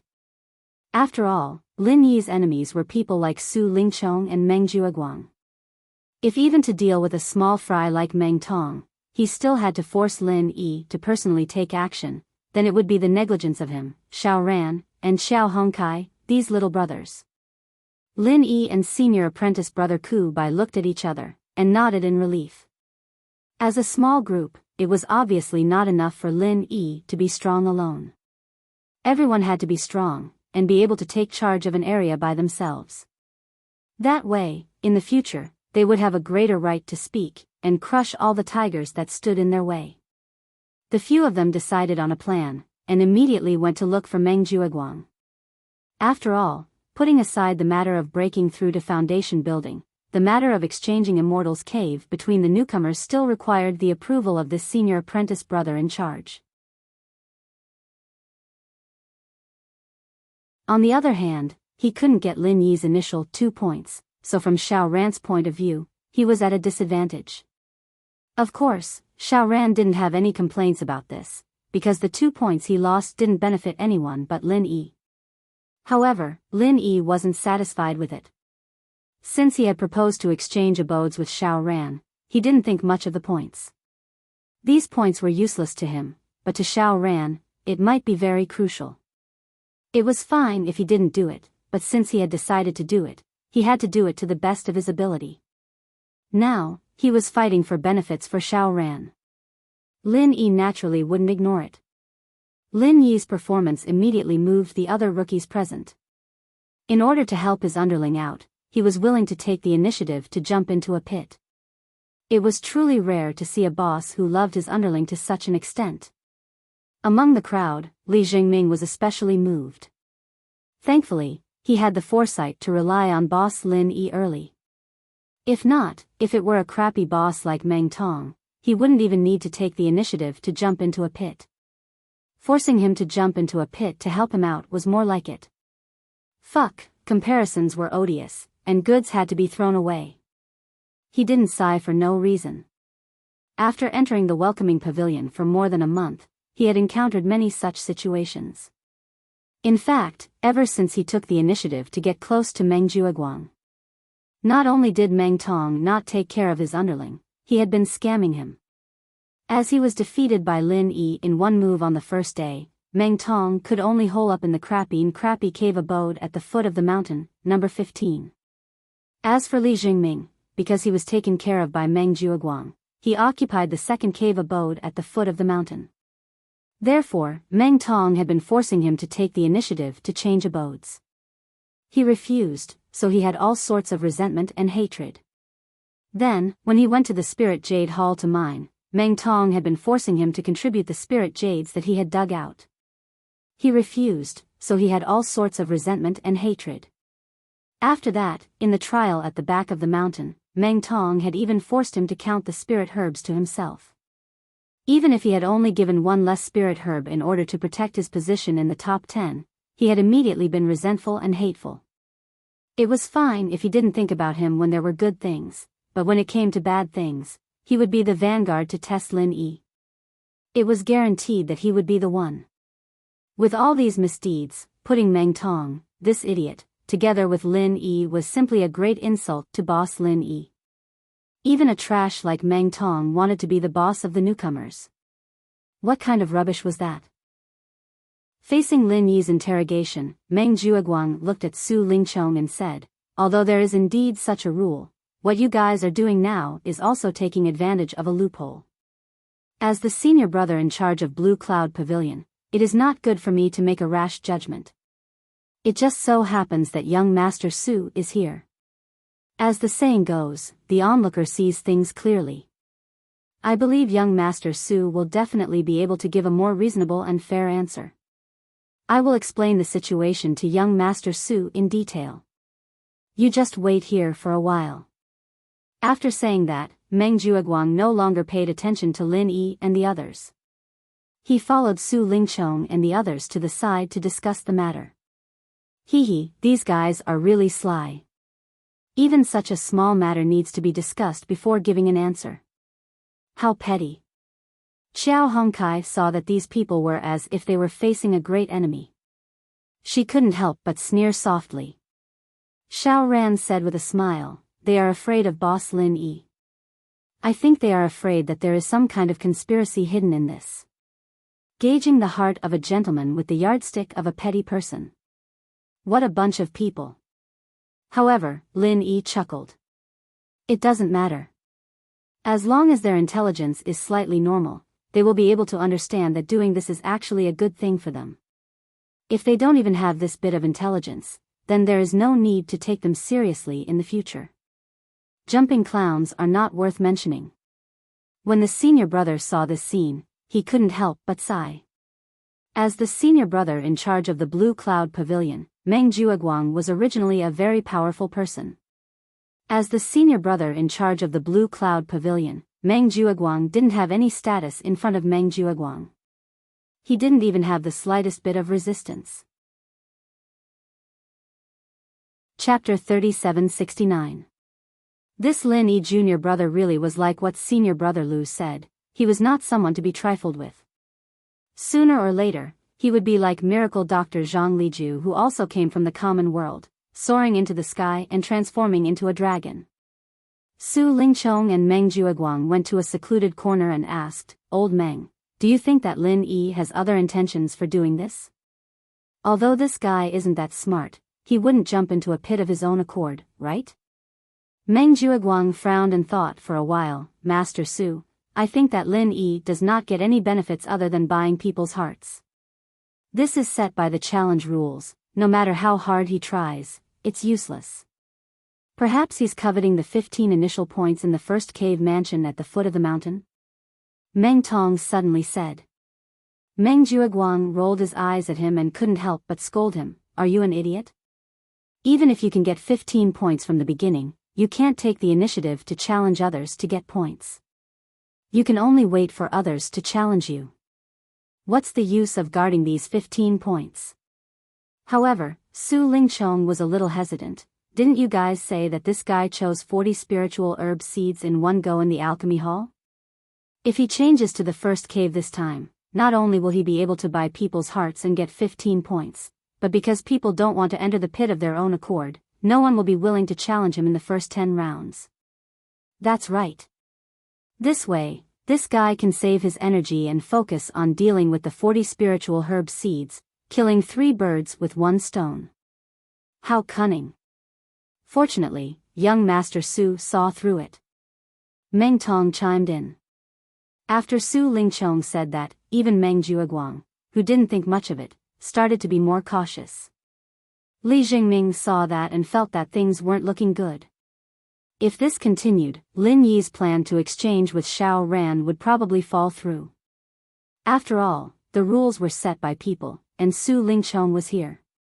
It would only take a few minutes for him to find an explanation to stop him. After pondering for a moment, Li Jingming suddenly said, "Young Master Su, senior brother Meng, I have an idea, but I don't know if I should say it." Meng Jueguang and Su Lingchong looked at each other. After all, apart from Meng Tong, Li Jingming was the newcomer that Su Lingchong valued the most. He immediately nodded and said, "Go ahead." "It's like this. I think that Lin Yi is overestimating himself. Previously, when he took the initiative to collect the 40 spiritual herb seeds, he was already seeking his own death. With the conditions of our Blue Cloud Pavilion's newcomers, no matter how much effort we put in, we won't be able to defeat him. These 40 spirit medicine seeds are basically all going to wither and die. Lin Yi, this brat, is no exception either," Li Jingming said eloquently. When Su Lingchong, Meng Jueguang, and the others heard this, they nodded in agreement. In reality, to guarantee the survival rate of the spiritual herb seeds, it must be in a specially built environment like the spirit medicine nursery. Otherwise, even with their conditions, it was impossible to guarantee the survival rate. Therefore, when Lin Yi said that he would choose all 40 seeds, he had already jumped into a deep pit. He couldn't even get out.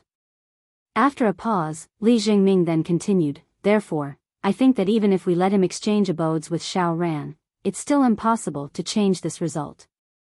Moreover, to Boss Meng Tong, this is still a good thing that he couldn't ask for more." "What do you mean?" The few of them were instantly stunned. Li Jingming said slowly, "In reality, if the normal development continues, Lin Yi, this brat, would have dug his own grave in the spiritual herb trial segment. Therefore, as long as Boss Meng Tong follows the plan to win points, he will definitely be able to overtake him. However, if Lin Yi is left at the 14th cave abode at the foot of the mountain, there will be a big variable that can easily ruin things." Meng Jueguang was also an astute person. Li Jingming's words came to this point. She understood what he meant. "Jingming, are you saying that when the time comes, Lin Yi will probably come and challenge Meng Tong every time Meng Tong challenges someone higher up?" Meng Jueguang gasped. "Not bad." Li Jingming nodded. Although Boss Meng Tong is already an early-stage foundation establishment expert, that kid Lin Yi also can't be underestimated. Last time, he was able to withstand a full power strike from a peak early foundation establishment cultivator. Boss Meng Tong's situation isn't too optimistic. What the fuck are you talking about? Meng Tong was instantly displeased. Lin Yi was his archenemy. This kid Li Jingming actually dared to say that his situation wasn't optimistic in front of young Master Su.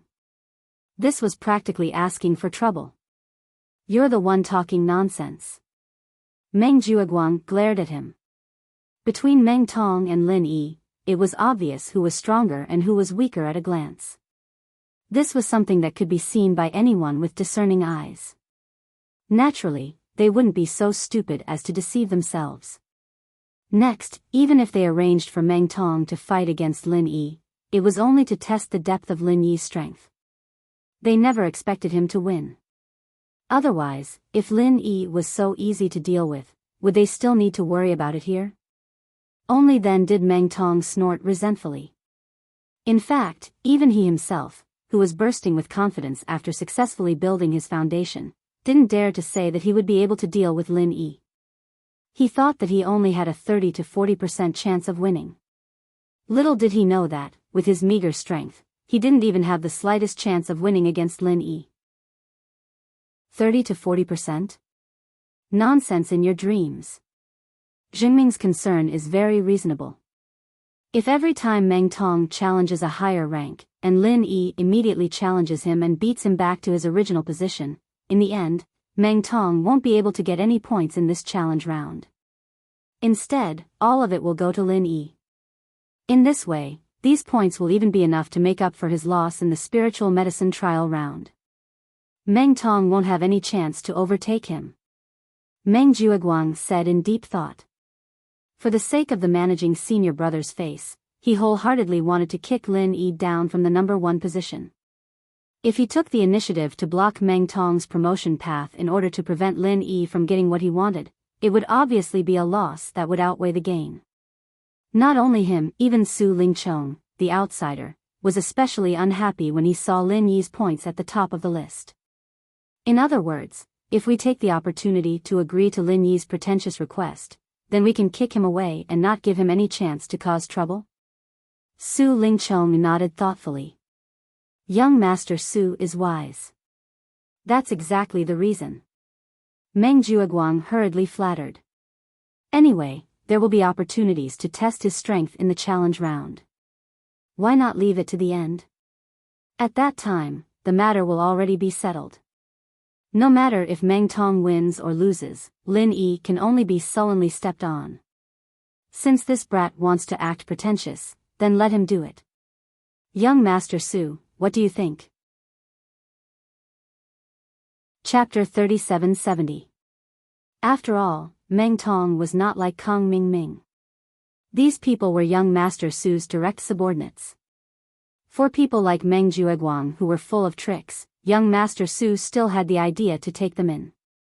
However, for trash like Meng Tong, even if he took the initiative to join him, he would not be interested.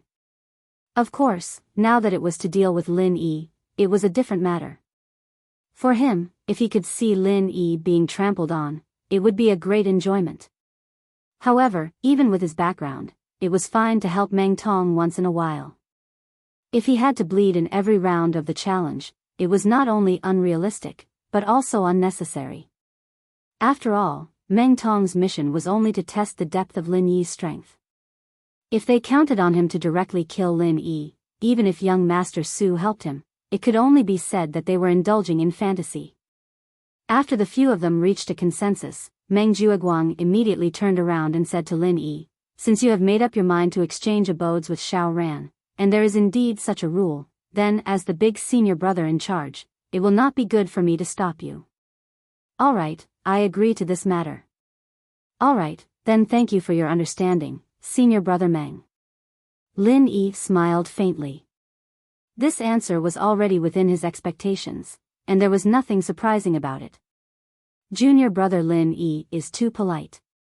When Meng Jueguang, Su Lingchong, and the others saw Lin Yi's calm and pretentious manner, they could not help but snicker in their hearts. What did it mean to have a simple brain but strong limbs? This Lin Yi was a typical example. Although his strength was not weak, he was helpless against his intelligence. Since you foolishly jumped into the pit, then don't even think about coming out.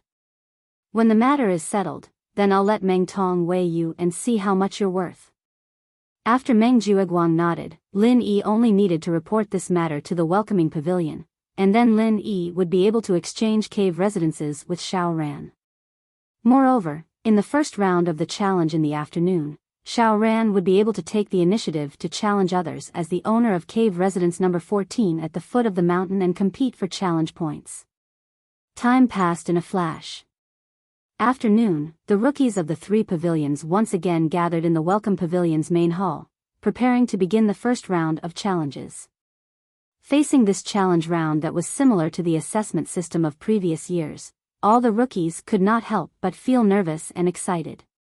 Although this was the fourth assessment segment, and the rookies should be very used to the assessment's rhythm, this was different from the previous three assessment segments. The first three weren't easy. However, in the end, it was a one-sided assessment. Those with strength could score, and those without strength could not score. There weren't many variables or surprises. But it was different this time. The challenge round was highlighted by competition, a brutal competition between rookies.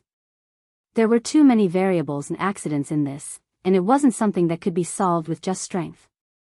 Planning and luck were important elements. If one didn't prepare a strategy beforehand, it might not be useful even if one was strong. Once one was targeted, one wouldn't even know how they died. Whether to take the initiative to challenge, when to initiate the challenge, and what to do when dealing with the challenge. Should they go all out to obtain points, or should they show weakness to preserve their strength, or even retreat in order to gain room for maneuver? These were the key questions that every rookie present had to consider. If they could not give the most suitable answer, then even if they were stronger than others, they would still end up nursing a grievance in the end. After Hu Yunfeng announced on stage, the first round of the challenge officially began. The rookies of the three pavilions were split into three regions. They carried out the challenge at the same time, but for a moment, the scene was somewhat awkward. None of the rookies from the three pavilions took the initiative to challenge the other rookies. It wasn't surprising that such a scene appeared. In fact, anyone with a bit of brains could figure out the trick behind it. One had to know that according to the rules of the challenge. In every round, every rookie had a chance to initiate a challenge.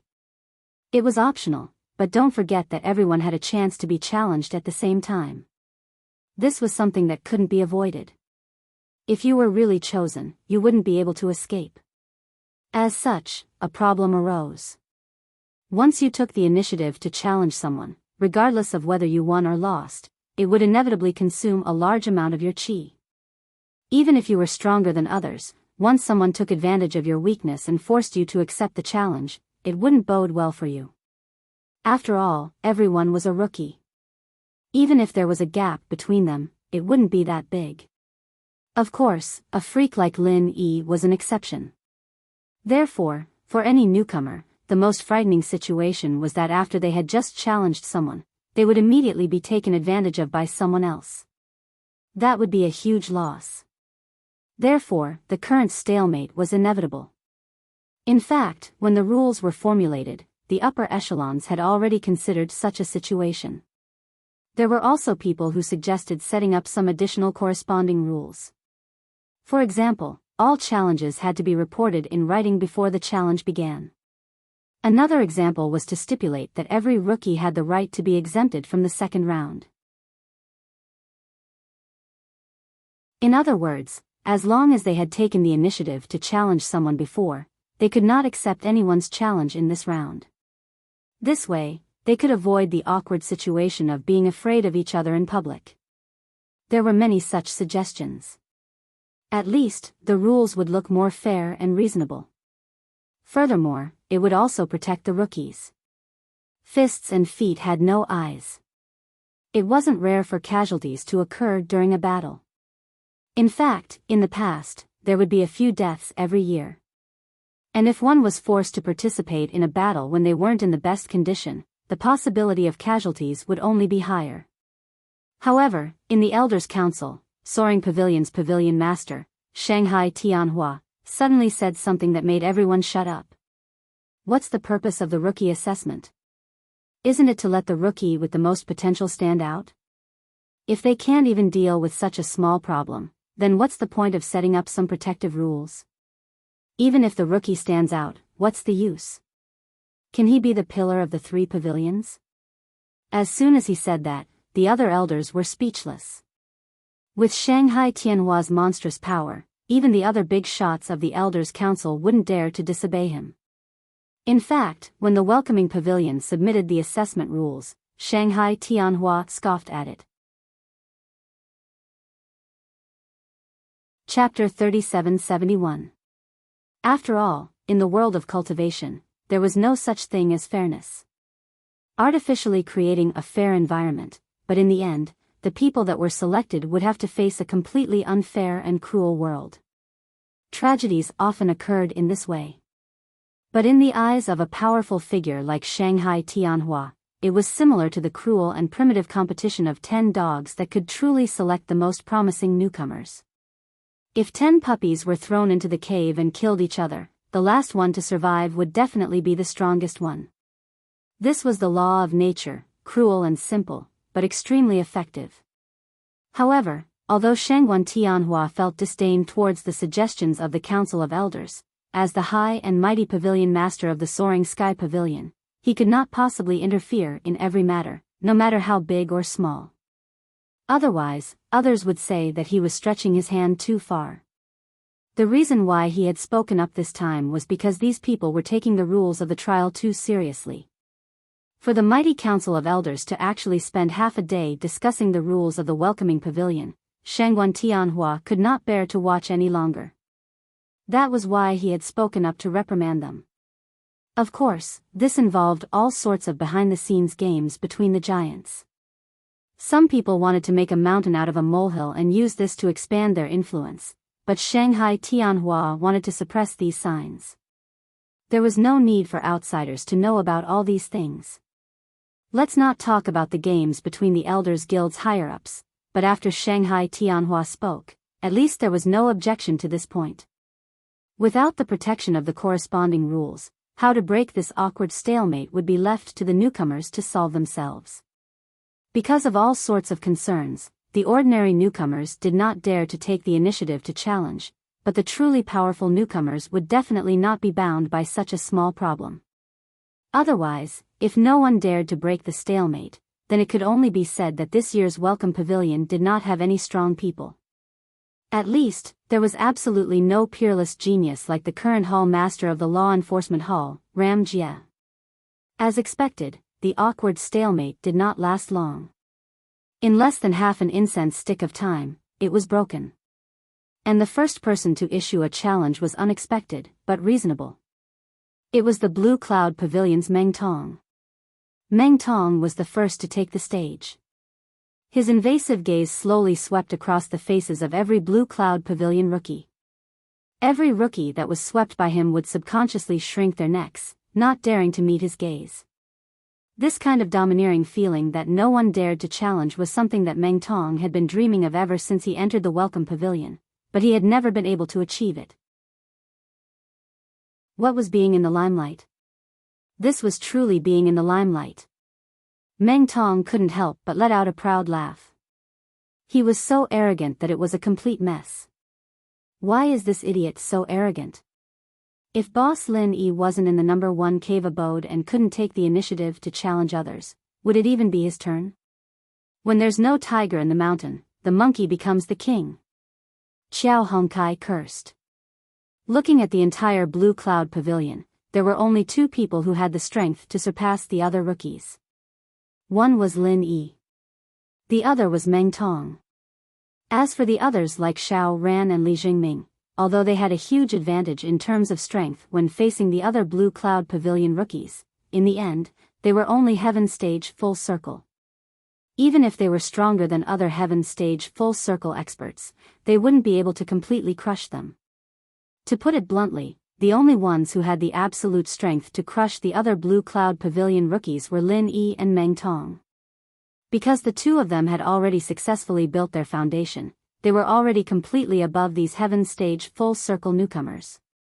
They could absolutely crush them one-on-one. That was a matter of course. And now, because Lin Yi had swapped cave abodes with Xiao Ran, he took the initiative to jump into the pit and was unable to extricate himself. Then, the only one who had the capital to be in the limelight was Meng Tong. After all, the strength of an early-stage foundation building expert was right there. This was a fact that no matter how much Qiao Hongkai disliked Meng Tong, it couldn't change. Listening to Qiao Hongcai's complaints, Lin Yi and the others looked at each other and smiled. This guy was at a disadvantage because he couldn't take the initiative to challenge Meng Tong, who had a lower ranking in the cave abodes. Otherwise, with his personality, he might be the first person to jump out and take the initiative to challenge Meng Tong. Let's see who this guy plans to challenge. If I'm not wrong, he should start with the two of you. Lin Yi speculated. Sure enough, before Lin Yi finished speaking, Meng Tong on the stage locked onto Xiao Ran, who was beside him, and said loudly with a disdainful and proud expression, "Meng Tong from cave abode number 15, challenge Xiao Ran from cave abode number 14. As soon as he said that, the other Blue Cloud Pavilion rookies clearly heaved a sigh of relief. Then, their gloating gazes all focused on Xiao Ran. Although strictly speaking, Meng Tong and them were all in Meng Jiuguang's faction, it was precisely because there were too many people in their faction that they didn't receive any benefits or care. Points were related to one's future. Meng Tong wouldn't give up, and neither would they. And if Meng Tong wanted to rise, he would have to step over their corpses in the end. This was unavoidable. However, before being stepped under Meng Tong's feet, being able to see Xiao Ran fall before them was still a delightful scene. Although he was already mentally prepared for this, when it really happened, Xiao Ran was still slightly stunned. Only then did he take a step towards the stage. Don't try too hard. Pay attention to protect yourself. It's not too late to get back at him after you reach foundation establishment. There's still a long way to go before the match. If you can't do it, just admit defeat. Lin Yi suddenly reminded him from behind. Although Xiao Ran was very strong, there was still a huge gap between him and an early-stage foundation establishment expert like Meng Tong. He had almost no chance of winning. However, Lin Yi wasn't worried that Xiao Ran would be so hot-blooded that he would fight to the death with Meng Tong. What he was worried about now was that Meng Tong would take the opportunity to kill Xiao Ran in the match. The nature of the challenge was actually equivalent to a duel. Although there were some emergency measures, it never avoided life and death. As the saying goes, fists and feet have no eyes. Life and death are fated. This was the natural rule of the arena. Even the welcoming pavilion, which had always been very protective of newcomers, was no exception. Just like the duel between newcomers, the challenge did not have any forbidden moves or other restrictions. Even if the opponent was killed on the stage, there would be no pursuit of any responsibility. However, there was one point. This kind of challenge clearly stated that no weapons could be used. After all, a divine weapon could greatly affect a person's strength. If a heaven stage great perfection newcomer suddenly took out a powerful divine weapon, it was even possible for him to challenge an early stage foundation establishment expert. This was obviously unreasonable. After all, the welcoming pavilion needed powerful newcomers, not parasites that relied on divine weapons to survive. Chapter 3772.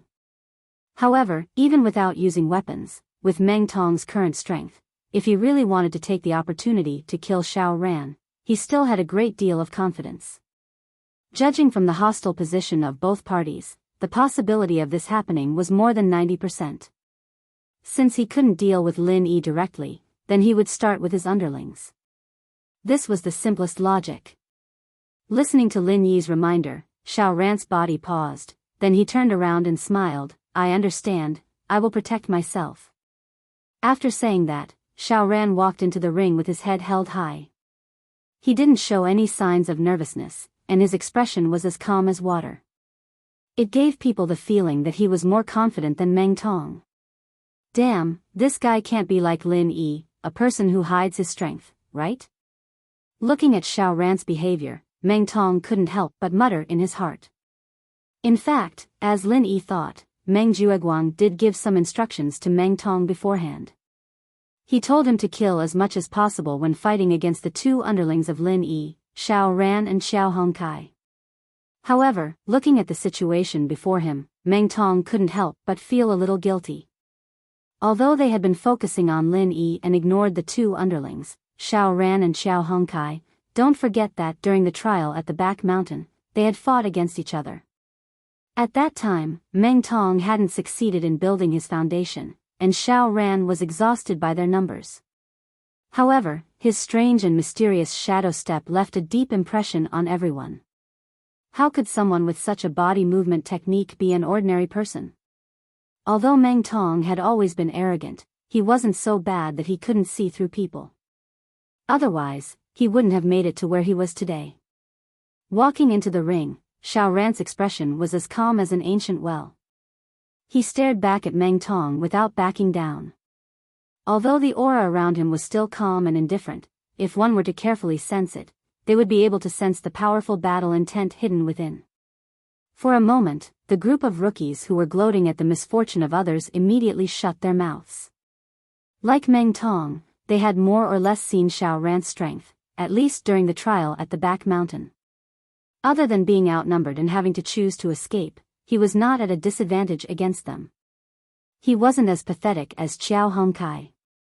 Xiao Ran was a strong man, and while he wasn't a freak like Lin Yi, he wasn't a weakling that couldn't be done without. This was the consensus between the two. Looking at the stage, Xiao Ran was calm when facing Meng Tong. The rookies vaguely had a feeling that maybe Xiao Ran had no chance of winning. Tisk, you're just a weakling at heaven's stage great perfection. What are you pretending for? Of all the things you can learn, you have to learn from some idiot who doesn't know the immensity of heaven and earth. But since I'm in a good mood, I can teach you a lesson. Meng Tong suddenly sneered, but it's understandable. Your boss is the king of acting tough among rookies. He had already reacted. So what if Xiao Ran wasn't simple? As long as he hadn't built his foundation, he would never be his match. The only difference was that he had to spend more effort. Before Xiao Ran could speak, Xiao Hongkai couldn't help but jump out to defend him. Rookie Meng, may I ask you, can you add another color on top of black? Adding another color to the pitch black surface, other than black, what else could you do? I'm not well educated, so don't lie to me. As soon as he finished speaking, the entire audience burst into laughter. When Meng Tong reacted, his face instantly turned the color of a pig's liver. I'm not well educated, so don't lie to me. Since you're not well educated, how did you become a heaven stage great perfection? Are you going to say that you can't even recognize words? If it weren't for the fact that he was standing in the ring, Meng Tong would have rushed over and trampled on Xiao Hongkai. When his IQ was reduced to a laughing stock, even if he was an early-stage foundation establishment expert, what use was that? Lin Yi smiled and nodded at Xiao Hongkai. This Xiao Hongkai was still very courageous. He dared to speak his mind at the beginning, and it was the same now. As for Meng Jueguang and the others, they could only hold their foreheads speechlessly. Meng Tong was really useless. Fortunately, they didn't expect this guy to be able to deal with Lin Yi. Otherwise, they would really be blind. Meng Tong was helpless. He could only glare at Xiao Hongkai, then turn to the referee specially sent by the three pavilions to supervise the fairness. He suppressed his anger and said, "Sir referee, can we begin?" The referee was not a disciple of Blue Cloud Pavilion, but a disciple of Mysterious Pavilion who was specially assigned here to prevent under-the-table manipulation. Seeing this, he smiled nonchalantly and announced, "Both sides are ready. The first round of the newcomer challenge will now begin." Meng Tong immediately laughed sinisterly. The aura of an expert in the early stage of the foundation establishment realm was fully displayed. From the looks of it, he planned to go all out to kill Xiao Ran. He was prepared to kill to vent his anger. After all, there was an absolute suppression in their levels. No matter how powerful Xiao Ran was, facing an expert in the early stage of the Foundation establishment realm who was going all out was still quite dangerous. It would not be an exaggeration to say that the odds were against Xiao Ran. However, Meng Tong summoned his monstrous aura. Before he could make a move, Xiao Ran turned to the referee and said 3 words calmly, "I give up, fuck." Meng Tong almost couldn't catch his breath. His body instantly felt a stab of pain, and he was about to spit out a mouthful of blood. The audience was in an uproar. They looked at each other in disbelief. He acted like an expert for a long time. Not only did he tease Meng Tong, but even the surrounding newcomers were looking forward to it. In the end, he just said, "I give up."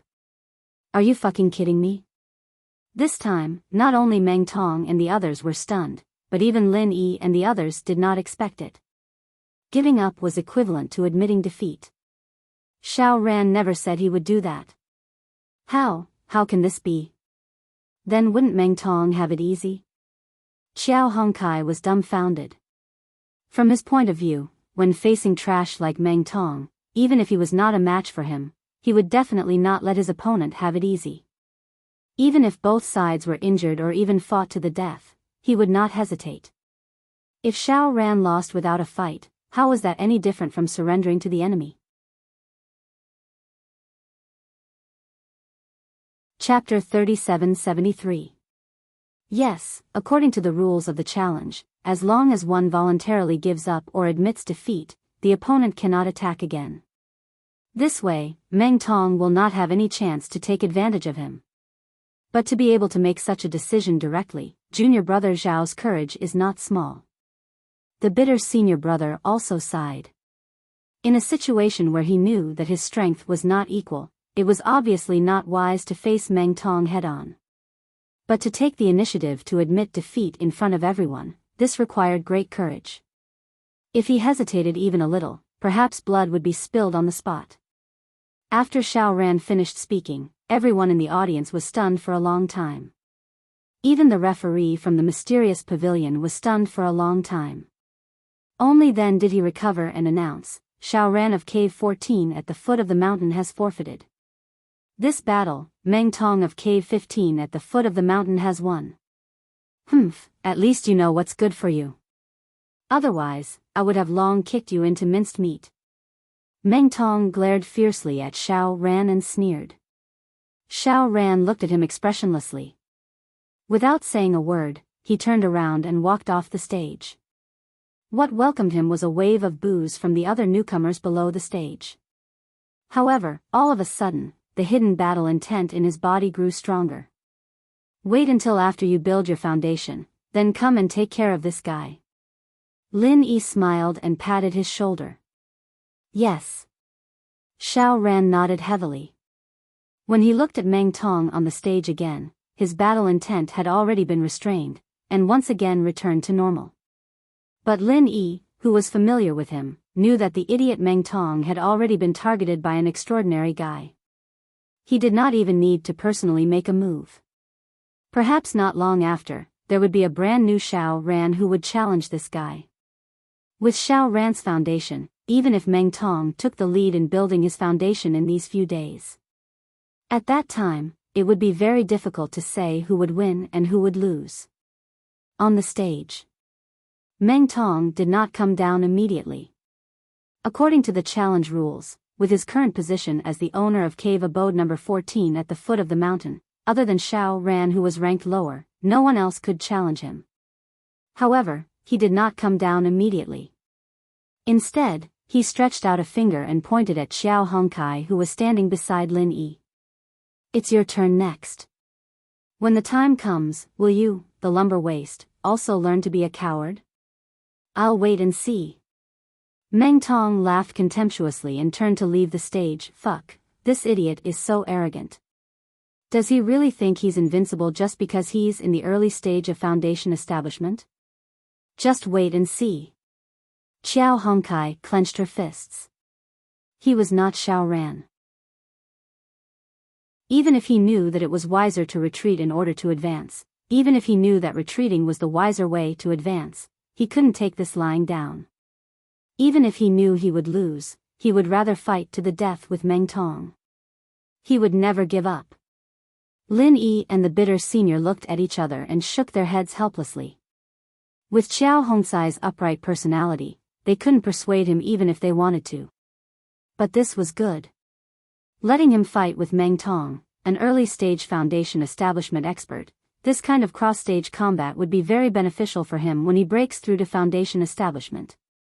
At that time, he just had to be careful not to be killed by Meng Tong.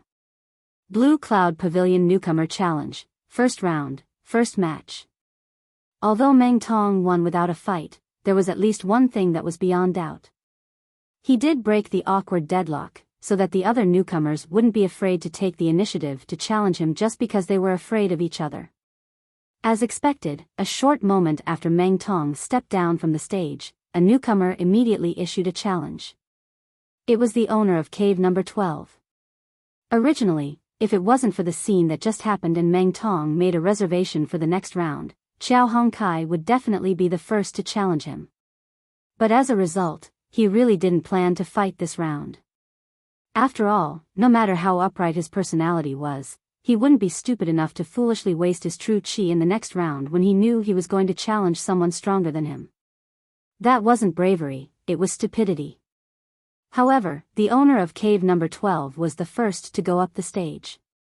This was more or less out of everyone's expectations. This was because this guy's name was Cha Wu.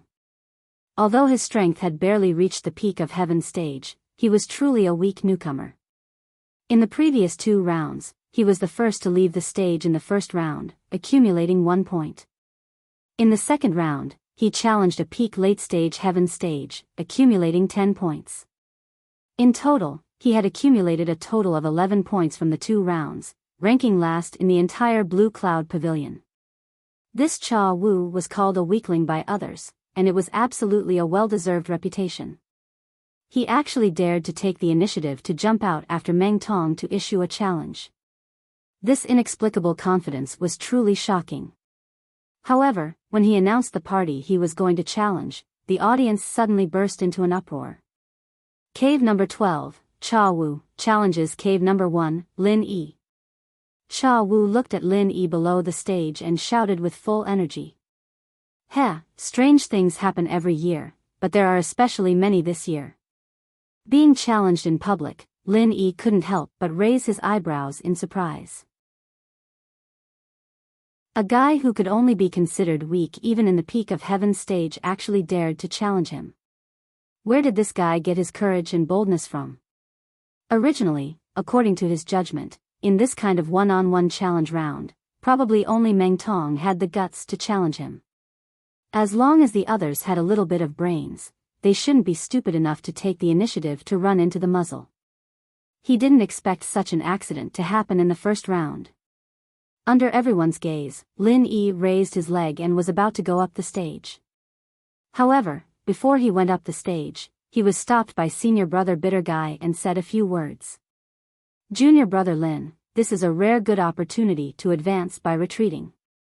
If you take the initiative to give up this round, you can immediately get Cave Number 12. This position is not only convenient for you to plunder points later, but you can also suppress Meng Tong at the same time, killing 2 birds with 1 stone. Senior brother Bitter Guy said with a face full of excitement. The rules were laid out here. If Lin Yi took the initiative to admit defeat to this weakling, although it sounded a little funny at first, discerning people could understand the meaning behind it. Although he lost 15 challenge points for a moment of forbearance, he gained a room to turn the situation around. With Lin Yi's formidable strength, as long as he was willing, he could completely fight his way up one cave after another.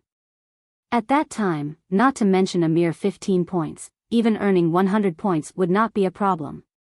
For Lin Yi, who was trapped in Cave Number 1 and unable to extricate himself, this weakling at the bottom of Blue Cloud Pavilion was simply a living bodhisattva who could save him from suffering.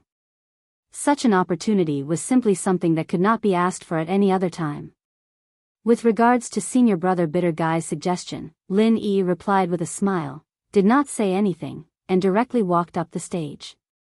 Looking at Lin Yi going up the stage, there didn't seem to be any anger on his face. He didn't show any fighting intent, let alone any killing intent. Cha Wu couldn't help but laugh in his heart. Sure enough, it was just as he expected.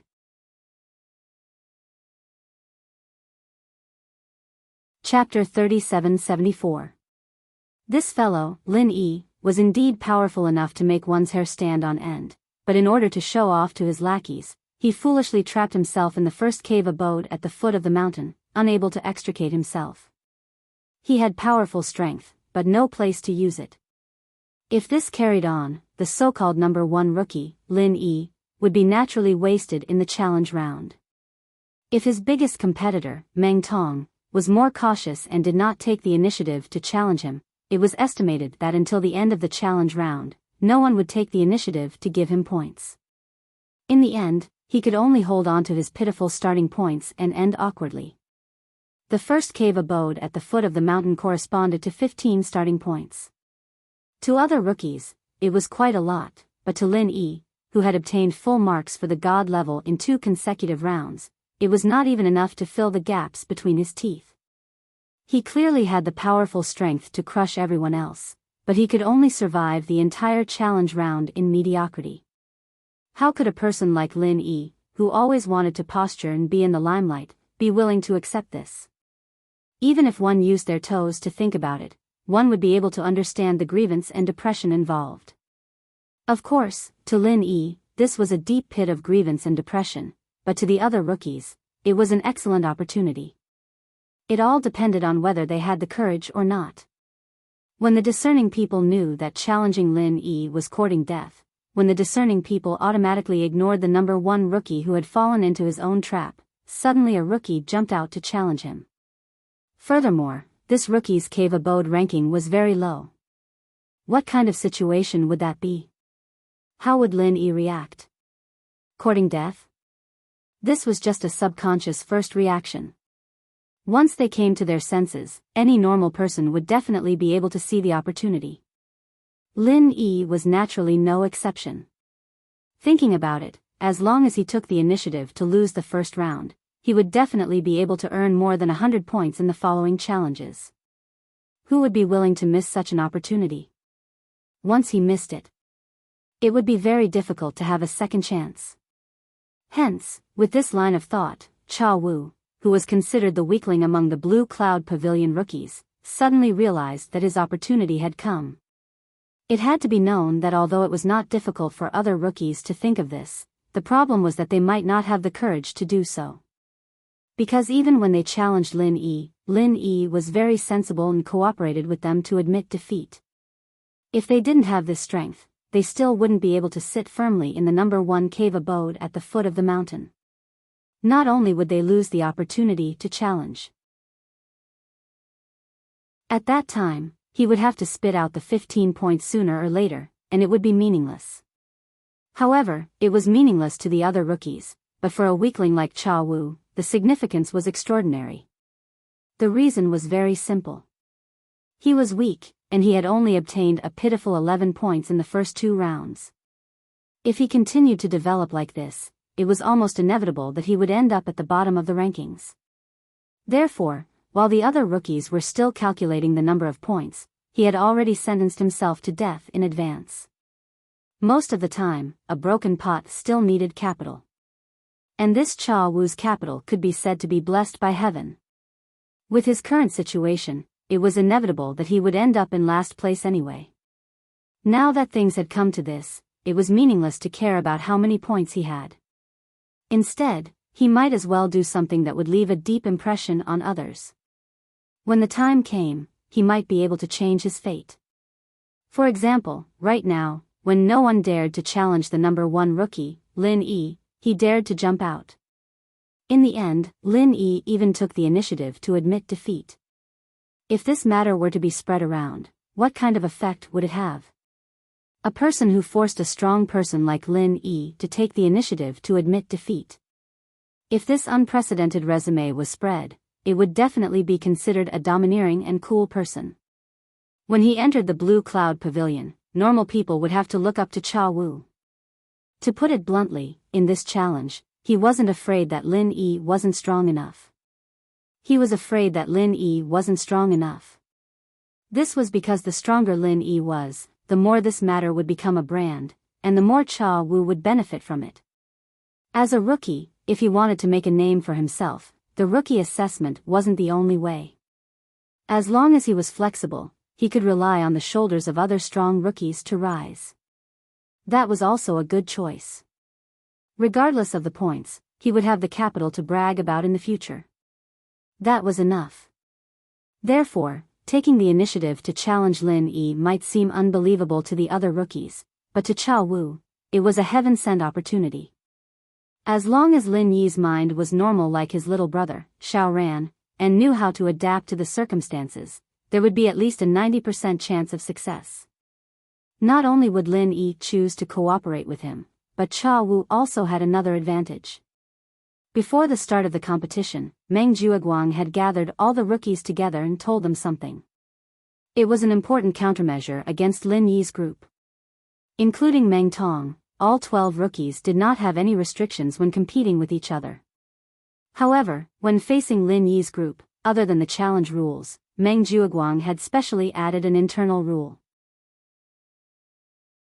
That was, among the 12 rookies, after any one of them challenged Lin Yi's group, the other 11 were not allowed to challenge that person for a week. Violators would be severely punished. This rule was equivalent to a one-sided attack on Lin Yi's group. The goal was self-evident. It was to encourage the rookies to challenge Lin Yi's group as much as possible. Even if they couldn't kill them, they had to tire them to death. And the rookies who challenged Lin Yi could also obtain sufficient time to rest and recover. With this unspoken rule as a cover, Cha Wu's decision to challenge Lin Yi became even more carefree and unscrupulous. When he successfully made Lin Yi admit defeat and occupy Cave Abode No. 1, the other rookies would not challenge him in a short period of time, be it for the sake of points or the additional unspoken rule of Meng Jueguang. And for him, who aimed to obtain bragging rights, this was enough. Looking at Lin Yi's calm expression after getting on the stage, Cha Wu's suspicions were confirmed. He couldn't help but feel overjoyed. This was a heaven-sent opportunity. Today was a great day for Lin Yi to make a comeback. Moments later, the discussions of the rookies gradually died down. Some of them had already seen through Cha Wu's wishful thinking. While they wrung their hands in envy, they did not have much of a temper. After all, they were not as carefree as Cha Wu, who was first from the bottom. To them, points were not dispensable, but a real lifeblood. Even if they knew that the chances of success were high, they might not risk it. Chapter 3775. With that said, both sides did not move at all, nor did they have the tension of fighting to the death. They just stood on the stage and looked at each other. Seeing Lin Yi's indifferent performance, Cha Wu felt relieved. As he expected, Lin Yi had no intention of making a move. It was obvious that he was just like his underling, Xiaoran, who was ready to admit defeat. Although there was a 90% chance that Lin Yi would take the initiative to admit defeat, Cha Wu still had some doubts in his heart. What if Lin Yi was stupid and decided to beat him to death? With the disparity in strength, if they really fought, it would really be fatal. Now, if Lin Yi really wanted to make a move, he would have already done so. He would not stand there indifferently and waste time. From the looks of it, this number 1 rookie who loved to show off was probably having a psychological struggle. He could not bring himself to admit defeat in such a short period of time, right? Cha Wu secretly smiled without batting an eyelid. It's fine. As long as you don't make a move, I have all the time in the world to wait for you to admit defeat. He no longer felt any nervousness in his heart. Instead, he felt some regret. He'd heard that the technology in the common world was very advanced, and that there was something called a photographic chicken or something. It was said that you could record the fight and show it to other people. It'd be great if he had something like that in his hands right now. He'd be able to record the scene of Lin Yi admitting defeat, and it'd be something he could brag about later on. Unfortunately, no matter how advanced the technology in the secular world was, it was impossible to transmit it to Heaven Island. Ignoring the fact that there were very few cultivators who could teleport to Heaven Island, even if they had the intention, those so-called high-tech gadgets could not withstand teleportation. Not only could they not be teleported, even if they were lucky enough to be teleported, it would only become a pile of scrap metal. It was useless. Time slowly passed. The two people on the stage did not show any signs of making a move. This time, not only did the other rookies below the stage become impatient, even the referee could not help but urge both parties, please pay attention to the time. If you do not make a move in 15 minutes, it will be considered as the challenger forfeiting and the challenged wins. Within 15 minutes, if both parties did not make a move, then the challenger had to take the initiative to attack. Otherwise, it would be considered as forfeiting. This was the clear rule of the challenge. After all, who asked you to initiate the challenge? Half an incense stick of time passed by in a flash. Cha Wu finally couldn't hold it in any longer. Seeing that the referee was about to announce the verdict, he hurriedly said, "Sir referee, please wait a moment. This newcomer Lin definitely has something to say." At the same time, Cha Wu couldn't help but blame Lin Yi for being too slow. After hesitating for half an incense stick's time, no matter how much of a psychological struggle he had, he should have finished it by now. How could he continue wasting time like this? How boring. Acting pretentious newbies were so pretentious. Wasn't it just opening his mouth to admit defeat? Was there a need to wait for so long? For a moment, everyone's gaze, including the referee, landed on Lin Yi. Lin Yi smiled faintly and said, "If you insist on saying that, then I really have something to say." Cha Wu heaved a sigh of relief when he heard this. It's finally done. I thought that this guy couldn't bring himself to lose face and was going to change his mind. How fucking terrifying. Unexpectedly, Lin Yi sized him up with a faint smile and said with a teasing look, "Brother Cha Wu, are you sure you don't want to admit defeat? Are you sure you don't want to admit defeat? If so, I'm going to start." Huh? What? What do you mean? Instantly, Cha Wu suspected that he had heard wrongly. He stared at Lin Yi in disbelief for a long time. Coupled with the unexpected uproar below the stage, he finally reacted. Not only did this rascal Lin Yi not admit defeat, he even wanted me to admit defeat? This was fucking illogical. Was this guy so stupid that he couldn't even figure out the situation? I'm giving you a chance to save yourself. The one who should admit defeat should be you, Lin Yi. How can it be me? If I were to admit defeat, then what the fuck is the point of challenging? Do you think I have too many points and want to give them to you? Not only Cha Wu, all the rookies on stage were baffled. Even Meng Jueguang and company were in a daze. Cha Wu's action of taking advantage of a loophole had made Meng Jueguang extremely angry. Although he had strongly encouraged his rookies to challenge Lin Yi and company, for a weakling like Cha Wu to take the initiative to challenge Lin Yi was not to deal with Lin Yi, but to help Lin Yi. Once Lin Yi admitted defeat and switched to cave abode number 12, not only would he create an opportunity for himself, he would also cause great trouble for Meng Tong. Cha Wu's actions were simply a scam. However, to everyone's surprise, Lin Yi did not respond. He did not take the initiative to admit defeat and take the opportunity to dig a hole. Not only did he not grasp such a great opportunity, he foolishly made Cha Wu admit defeat. This could not even be described as stupid. Lin Yi's intelligence was indeed worrisome. Not only Meng Jueguang and company, even senior brother Bitter, Xiao Ran and company were stunned.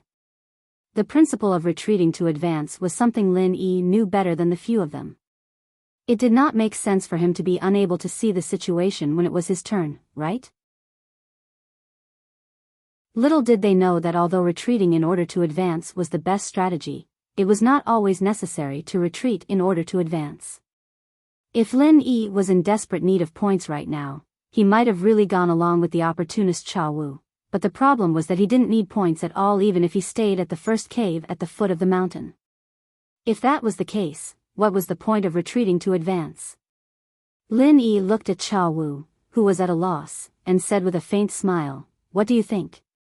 Do you want to admit defeat directly, or do you want to have a serious fight with me? To be honest, my hands and feet are a little itchy now.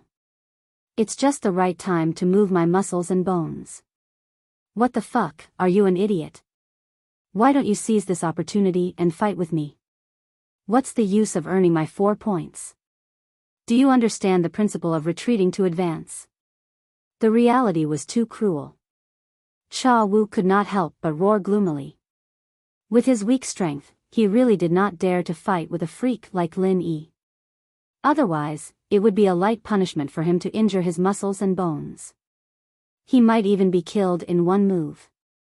It was not worth it to lose his life. However, he was not willing to give up just like that, so he could only use this method to remind Lin Yi. Meng Jueguang and the others in the audience suddenly had a black face. Damn it, this guy did not want to live anymore. He was afraid that he could not help Lin Yi out of the trap.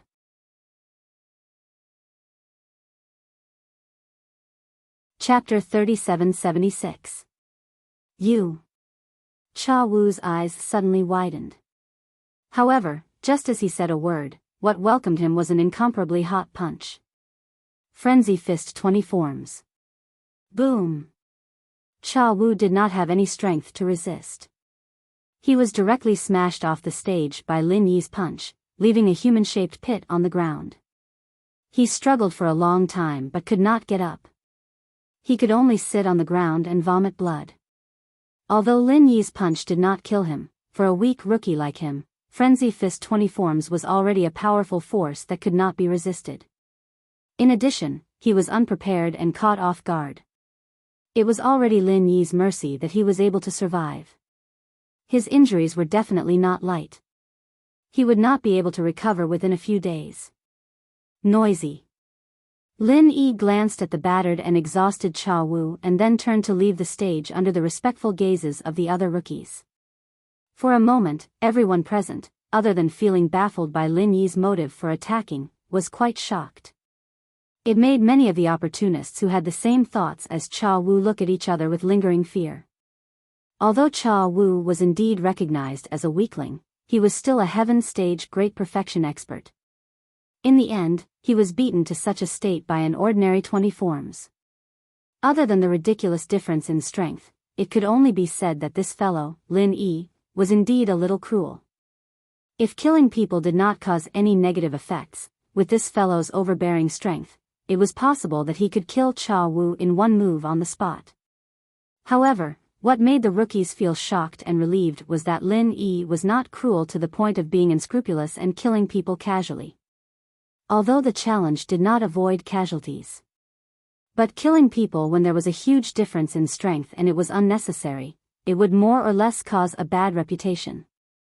It would then affect the future development of the 3 pavilions.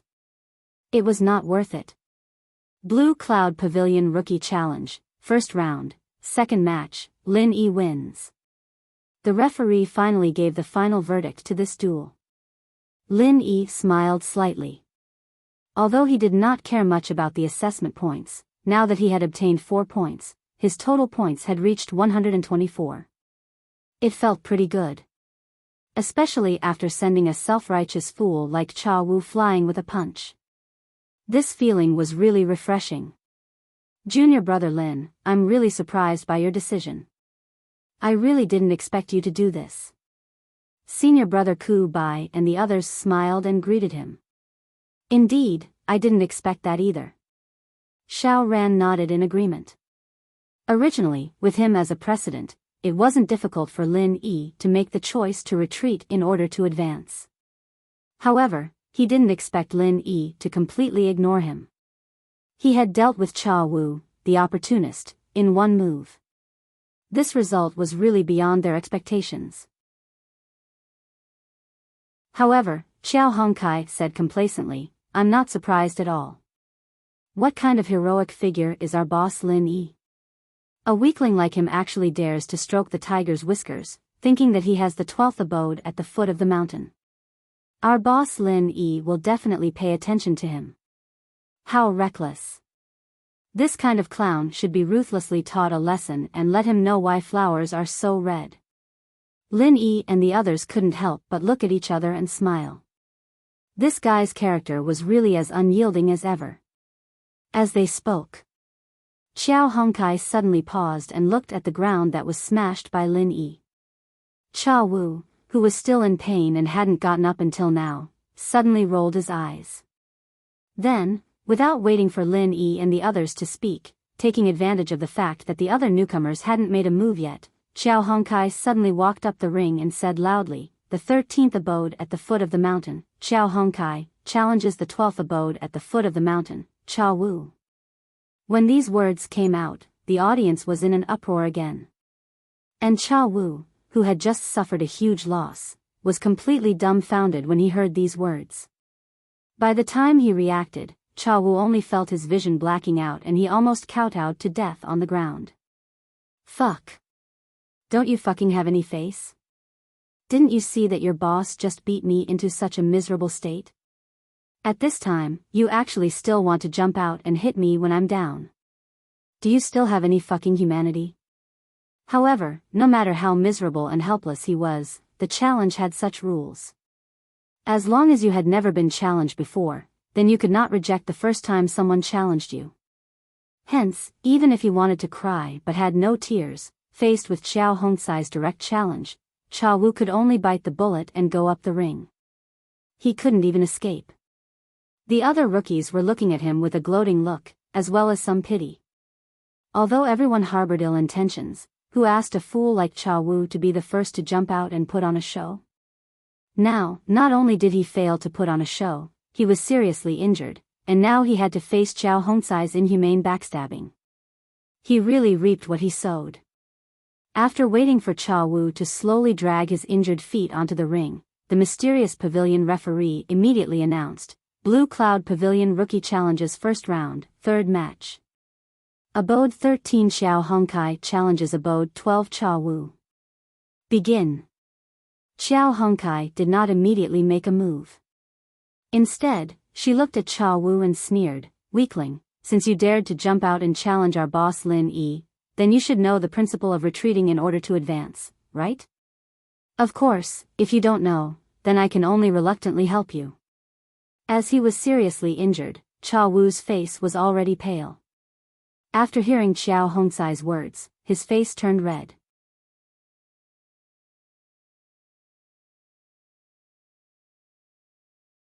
Chapter 3777. If he had not taken the initiative to challenge Lin Yi, he, Cha Wu, would still have 15 points. Even if he was trampled by people like Meng Tong and Xiao Ran, it would not be a problem. At least, he could maintain a positive score. Now, it was impossible for him to obtain a positive score, but there was hope for him to obtain a negative score. At this moment, Cha Wu wished he could slap himself. Fuck, why did he challenge Lin Yi for no reason? He had really dug a hole for himself. Unfortunately, at this point, not to mention slapping himself in the face, even a 360-degree beating would be useless. There were only two choices left for Cha Wu. He could either take the initiative to admit defeat, or be beaten to death by others. He was clearly injured to such a state. If he insisted on fighting, he could not blame Xiao Hongkai if he was beaten to death. A cripple who would die from a single touch was trying to blackmail him, so he had no other choice. He could not show his virtue and take the initiative to give way. All he could do was beat him up. Seeing Xiao Hongcai's imposing manner, as though he was prepared to beat him to death, Cha Wu immediately felt guilty. He hurriedly said, "I admit defeat. I admit defeat." Compared to directly losing his life, it was more worth it to admit defeat and lose some points. Even if it was possible for his points to be deducted to negative, he would at least have a chance to struggle. It was better than dying here. Xiao Hongkai immediately laughed out loud and gave him a thumbs up. She said sarcastically, "You sure know how to advance by retreating. Impressive." Cha Wu was so angry that his face turned as red as a pig's liver. However, the situation was against him, so he could not let out a fart. He could only limp off the stage dejectedly. What welcomed him was the unbridled laughter of the other rookies. Immediately, he felt disheartened. After today's incident, not only had he offended Lin Yi and company, he had also offended Meng Jueguang.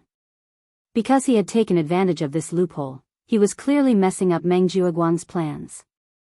Meng Jueguang's other rookies naturally did not need to have any scruples. It wouldn't be a problem to step on him when the opportunity presented itself.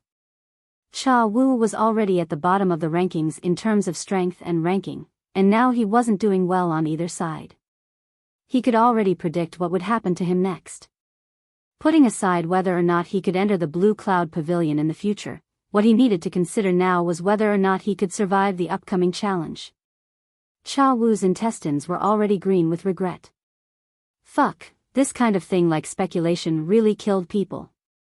Unfortunately, there was no medicine for regret in this world. Not to mention how much Cha Wu regretted his actions.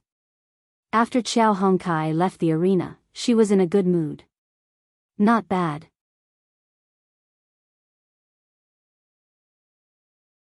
I didn't expect that you, Hongkai, who looks like a hot-blooded young man, would be so good at embroidery. You're so coarse yet so meticulous. Lin Yi smiled and nodded at him, praising him. Senior brother Bitter Guy and Xiao Ran heard Lin Yi's words. Only then did they realize the trick and gave him a thumbs up. To be honest, the two of them didn't expect that there would be such a move, but it was seen through by Xiao Hongkai, the hot-blooded young man. You really can't judge a book by its cover, and you can't measure the sea with a pail. Xiao Hongkai chuckled and said, even a weakling like him understands the principle of retreating in order to advance. How could I not understand it? Boss Lin Yi, don't look down on me. With his identity as the owner of the 13th Cave Mansion, coming out to challenge Cha Wu of the 12th Cave Mansion at the foot of the mountain, this was not purely adding insult to injury, but a real stroke of genius. First of all, Cha Wu had already been seriously injured by Lin Yi. If he, Xiao Hongkai, followed up with the last blow, he wouldn't need to consume any true qi, and he would also be able to get 4 points, pinching this jumping clown to vent his anger. And more importantly, he replaced Cha Wu to become the owner of the 12th Cave Mansion at the foot of the mountain. This was the real highlight that made people slap the table and exclaim in admiration. Don't forget, Meng Tong had just clamored in front of everyone, naming to challenge him, Xiao Hongkai, in the next round. Originally, Xiao Hongkai was in the 13th Cave Mansion at the foot of the mountain, just blocking in front of Meng Tong, so it was reasonable for Meng Tong to clamor like this. But now with this, there was Cha Wu in between him and Xiao Hongkai. This matter was a bit awkward for Meng Tong. If he challenged Xiao Hongkai, then he would have to skip Cha Wu in the middle, which was equivalent to naturally giving up the 3 points on Cha Wu. Don't think that 3 points was a lot, but this was a crucial time for him to catch up and surpass Lin Yi. At that time, he might lose these 3 points, then he would really want to cry but no tears would come out. However, if he didn't give up on these 3 points, he would have to break his promise. He would have to wait for another round before he could challenge Xiao Hongkai. However, he had already made his promise in front of everyone. If he couldn't fulfill it by then, wouldn't he become a laughingstock? If the opponent was an overbearing strong person like Lin Yi, then it would be fine, but the crucial point was that the opponent was only lumber waist, a mere underling under Lin Yi. How could he, Meng Tong, admit defeat? Then where would he put his face in the future? How could he still be the leader of the newcomers in Blue Cloud Pavilion? Seeing how Lin Yi, Xiao Hongkai, and the others were chatting happily, even someone as dumb as Meng Tong quickly realized the danger. He immediately gritted his teeth and said, damn it, why didn't I know that lumber waist was so cunning? He even used such a dirty trick, he's really despicable. Ninth cousin brother, you have to help me think of an idea. Meng Jueguang heard this, turned around, and nodded and bowed to Su Lingchong, asking for his opinion. Young Master Su, what do you think? It's such a small matter, you guys do as you see fit. Su Lingchong didn't care about this at all, he only cared about how to deal with Lin Yi. As for other matters, they didn't even enter young Master Su's eyes. Okay. Meng Jueguang nodded. He was also aware of this, but regardless of whether it was a big or small matter, he had to report diligently. This was the only rule to serve his master. Even if he knew that his master wouldn't care about some small matters, at least he could express his attitude and subtly influence his master. This was a truly brilliant flattering technique. Meng Jueguang then turned his head to look at Meng Tong, and sneered cunningly, saying, "Although the opponent's move is indeed cunning, it's not a big deal. You don't have to care about him, just follow the original plan and crush each cave abode by cave abode." But, won't I lose face this way? Meng Tong's face was flushed red. He had always wanted to be the leader of the newcomers in Blue Cloud Pavilion. He had just challenged Lumber Waist in public, but in the blink of an eye, he went to challenge a weakling. In the eyes of the other newcomers, how was this different from admitting defeat? He couldn't afford to lose face like this.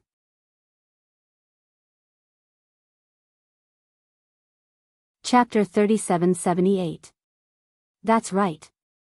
Isn't this the legendary suppressing one's desires before they rise? Only then did Meng Tong come to a sudden realization. His worries immediately turned into joy as he said, "Ninth cousin brother, you're really resourceful. Directly stepping on a jumping clown like Trash Chiao is too easy on him. Let him be arrogant, let him think he's so great, then step on him.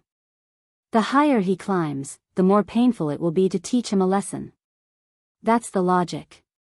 Remember, Meng Tong, the most important thing right now is to accumulate points. That's the most practical thing. Try to find a chance to overtake Lin Yi. Force him to be anxious and force him to make mistakes. That's the key. Everything else is secondary." Meng Jueguang earnestly taught, "It's fine to step on trash like Lumber Waist. There's no need to take him seriously. As an expert in the early stage of the Foundation Establishment realm, you need to have the courage and vision of an expert in the early stage of the Foundation Establishment realm, understand?" Yes, ninth cousin is really thoughtful. I'm an expert in the early stage of the Foundation Establishment realm. Taking a small character like Xiao Hongkai seriously is too much. We should leave him hanging like this, let him think that he is something, and then ruthlessly trample him to death. Meng Tong chuckled. Meng Jueguang laughed, then lowered his voice and warned that Xiao Ran is more sensible and took the initiative to admit defeat. That's why I didn't have a chance to make a move. There's nothing we can do about it. But this Trash Chiao is different. With his reckless personality, when the time comes, even if he knows he's no match for you, he'll still fight you. You must grasp this opportunity. Find a chance for me to kill him in one move. Don't leave him alive. Do you understand me? Understood. Ninth cousin, don't worry. As long as I meet him, this brat will be waiting to die. Meng Tong patted his chest and promised. Testing the depth of Lin Yi's strength and cutting off the two wings of Xiao Ran and Xiao Hongkai was Meng Jueguang's goal in this round. The first target was still too early. After all, the only newcomers under him who had the strength to test Lin Yi was Meng Tong, an early-stage Foundation Establishment practitioner. Even a newcomer with strength like Li Jingming wouldn't be able to do much. The others, such as Li Jingming, weren't qualified. But the second goal was the most important. To get rid of Lin Yi, he had to first get rid of his wings. This was the strategy that Meng Jueguang and Su Lingchong came up with after discussion. After all, they had failed to kill Lin Yi several times before. If they continued to do so, the possibility of success would not be high. They might as well try to get rid of his two underlings, Xiao Ran and Xiao Hongkai. These two wouldn't be as difficult to deal with as Lin Yi. This way, not only could they weaken his strength, but they could also dampen his spirit and force him to do something desperate. It was killing two birds with one stone. But unfortunately, although this plan hit the nail on the head, due to the restrictions of the challenge, no matter how many newcomers Meng Jueguang had, there was no way he could use the human wave tactic. Moreover, because the ranking of Xiao Ran and Xiao Hongkai was very low, there was only one person who was qualified to challenge them, and that was Meng Tong. Of course, with Meng Tong's strength in the early stage of foundation building. To deal with the two underlings of Lin Yi, he alone was enough. However, to their surprise, Xiao Ran, who was usually quiet, was actually so slippery. He did not give Meng Tong any chance to make a move and directly chose to admit defeat. But then, with Xiao Hongcai's personality, it was impossible for him to admit defeat like Xiao Ran. So what if he was temporarily complacent, as long as he was up against Meng Tong, with his mere heaven stage great perfection strength, he would definitely die. That was good too. This was also good. Since Xiao Ran had escaped, then he would use this trash Xiao as an example to draw blood. In the first round of the Blue Cloud Pavilion Newcomer Challenge, the first 3 battles could be said to be full of twists and turns and treacherous. Counting carefully, none of the battles were serious battles of strength, but each battle had a profound meaning. One careless mistake could lead to death, and the danger was self-evident. But after that, whether it was Lin Yi's group or Meng Tong, these few most dazzling newcomers of Blue Cloud Pavilion had finished their challenges. Because of the ranking of the cave abode, no one else could challenge them, so there was nothing for them to do. As for the remaining newcomers, whether it was strength or topic, they were far less eye-catching than these few people. Although they fought a few battles here and there, with some wins and losses, overall there was nothing special to speak of, it was plain and uninteresting. Among these people, Li Jingming's strength was relatively outstanding, and he could suppress the other newcomers. Unfortunately, the situation he was facing now was as awkward as Lin Yi. He was trapped in the second cave abode at the foot of the mountain, unable to extricate himself. He had strength, but there was no place for him to use it. This was something that could not be helped. He could only hold it in and wait for the other newcomers to take the initiative to challenge him. To challenge Lin Yi, firstly, he was Lin Yi's secret lackey, so it was unlikely. Secondly, it was purely sending himself to his death, and he was not that crazy. In the end, there were a total of 7 battles in the first round. Other than the battle between Meng Tong and Lin Yi's organization, as well as the unlucky Cha Wu, who overestimated his own capabilities, there were some who were happy, and some who were worried. There were no more accidents. In the short span of 3 hours, the 7 battles had ended, and the first round of the Blue Cloud Pavilion Newcomer Challenge had come to an end. The newcomers then dispersed. Those who needed to treat their injuries did so, those who needed to think of countermeasures did so, and those who needed to cultivate their spiritual herb seeds cultivated their spiritual herb seeds. All of them were busy preparing. After all, the spiritual herb trial and the newcomer challenge were stacked together. The intensity was self-evident. Other than a strong person like Lin Yi, no one could be idle. Not bad, not bad. In the first round of the newcomer challenge, the few juniors have gotten off to a good start. Congratulations. The bitter senior brother said to Lin Yi and company with a look of relief. This was not false at all. Counting Lin Yi and company, Lin Yi won 1 battle and obtained 4 points. Xiao Hongcai won 1 battle and obtained 4 points. Although Xiao Ran lost 2 points, he took the initiative to give up and did not give Meng Tong the opportunity to injure him. So, to a certain extent, this was also a victory. More importantly, not to mention the number 1 newcomer, Lin Yi, who no one dared to provoke, Xiao Ran and Xiao Hongcai did not consume any qi. This meant that in the following period of time, they did not need to waste time on recovering their qi. They could directly break through to the foundation establishment stage according to plan. Once they succeeded, the situation would be very different when they faced Meng Tong. You're tuning into the Romantic Tales YouTube channel. Don't forget to subscribe and join us on this journey to catch the most captivating stories.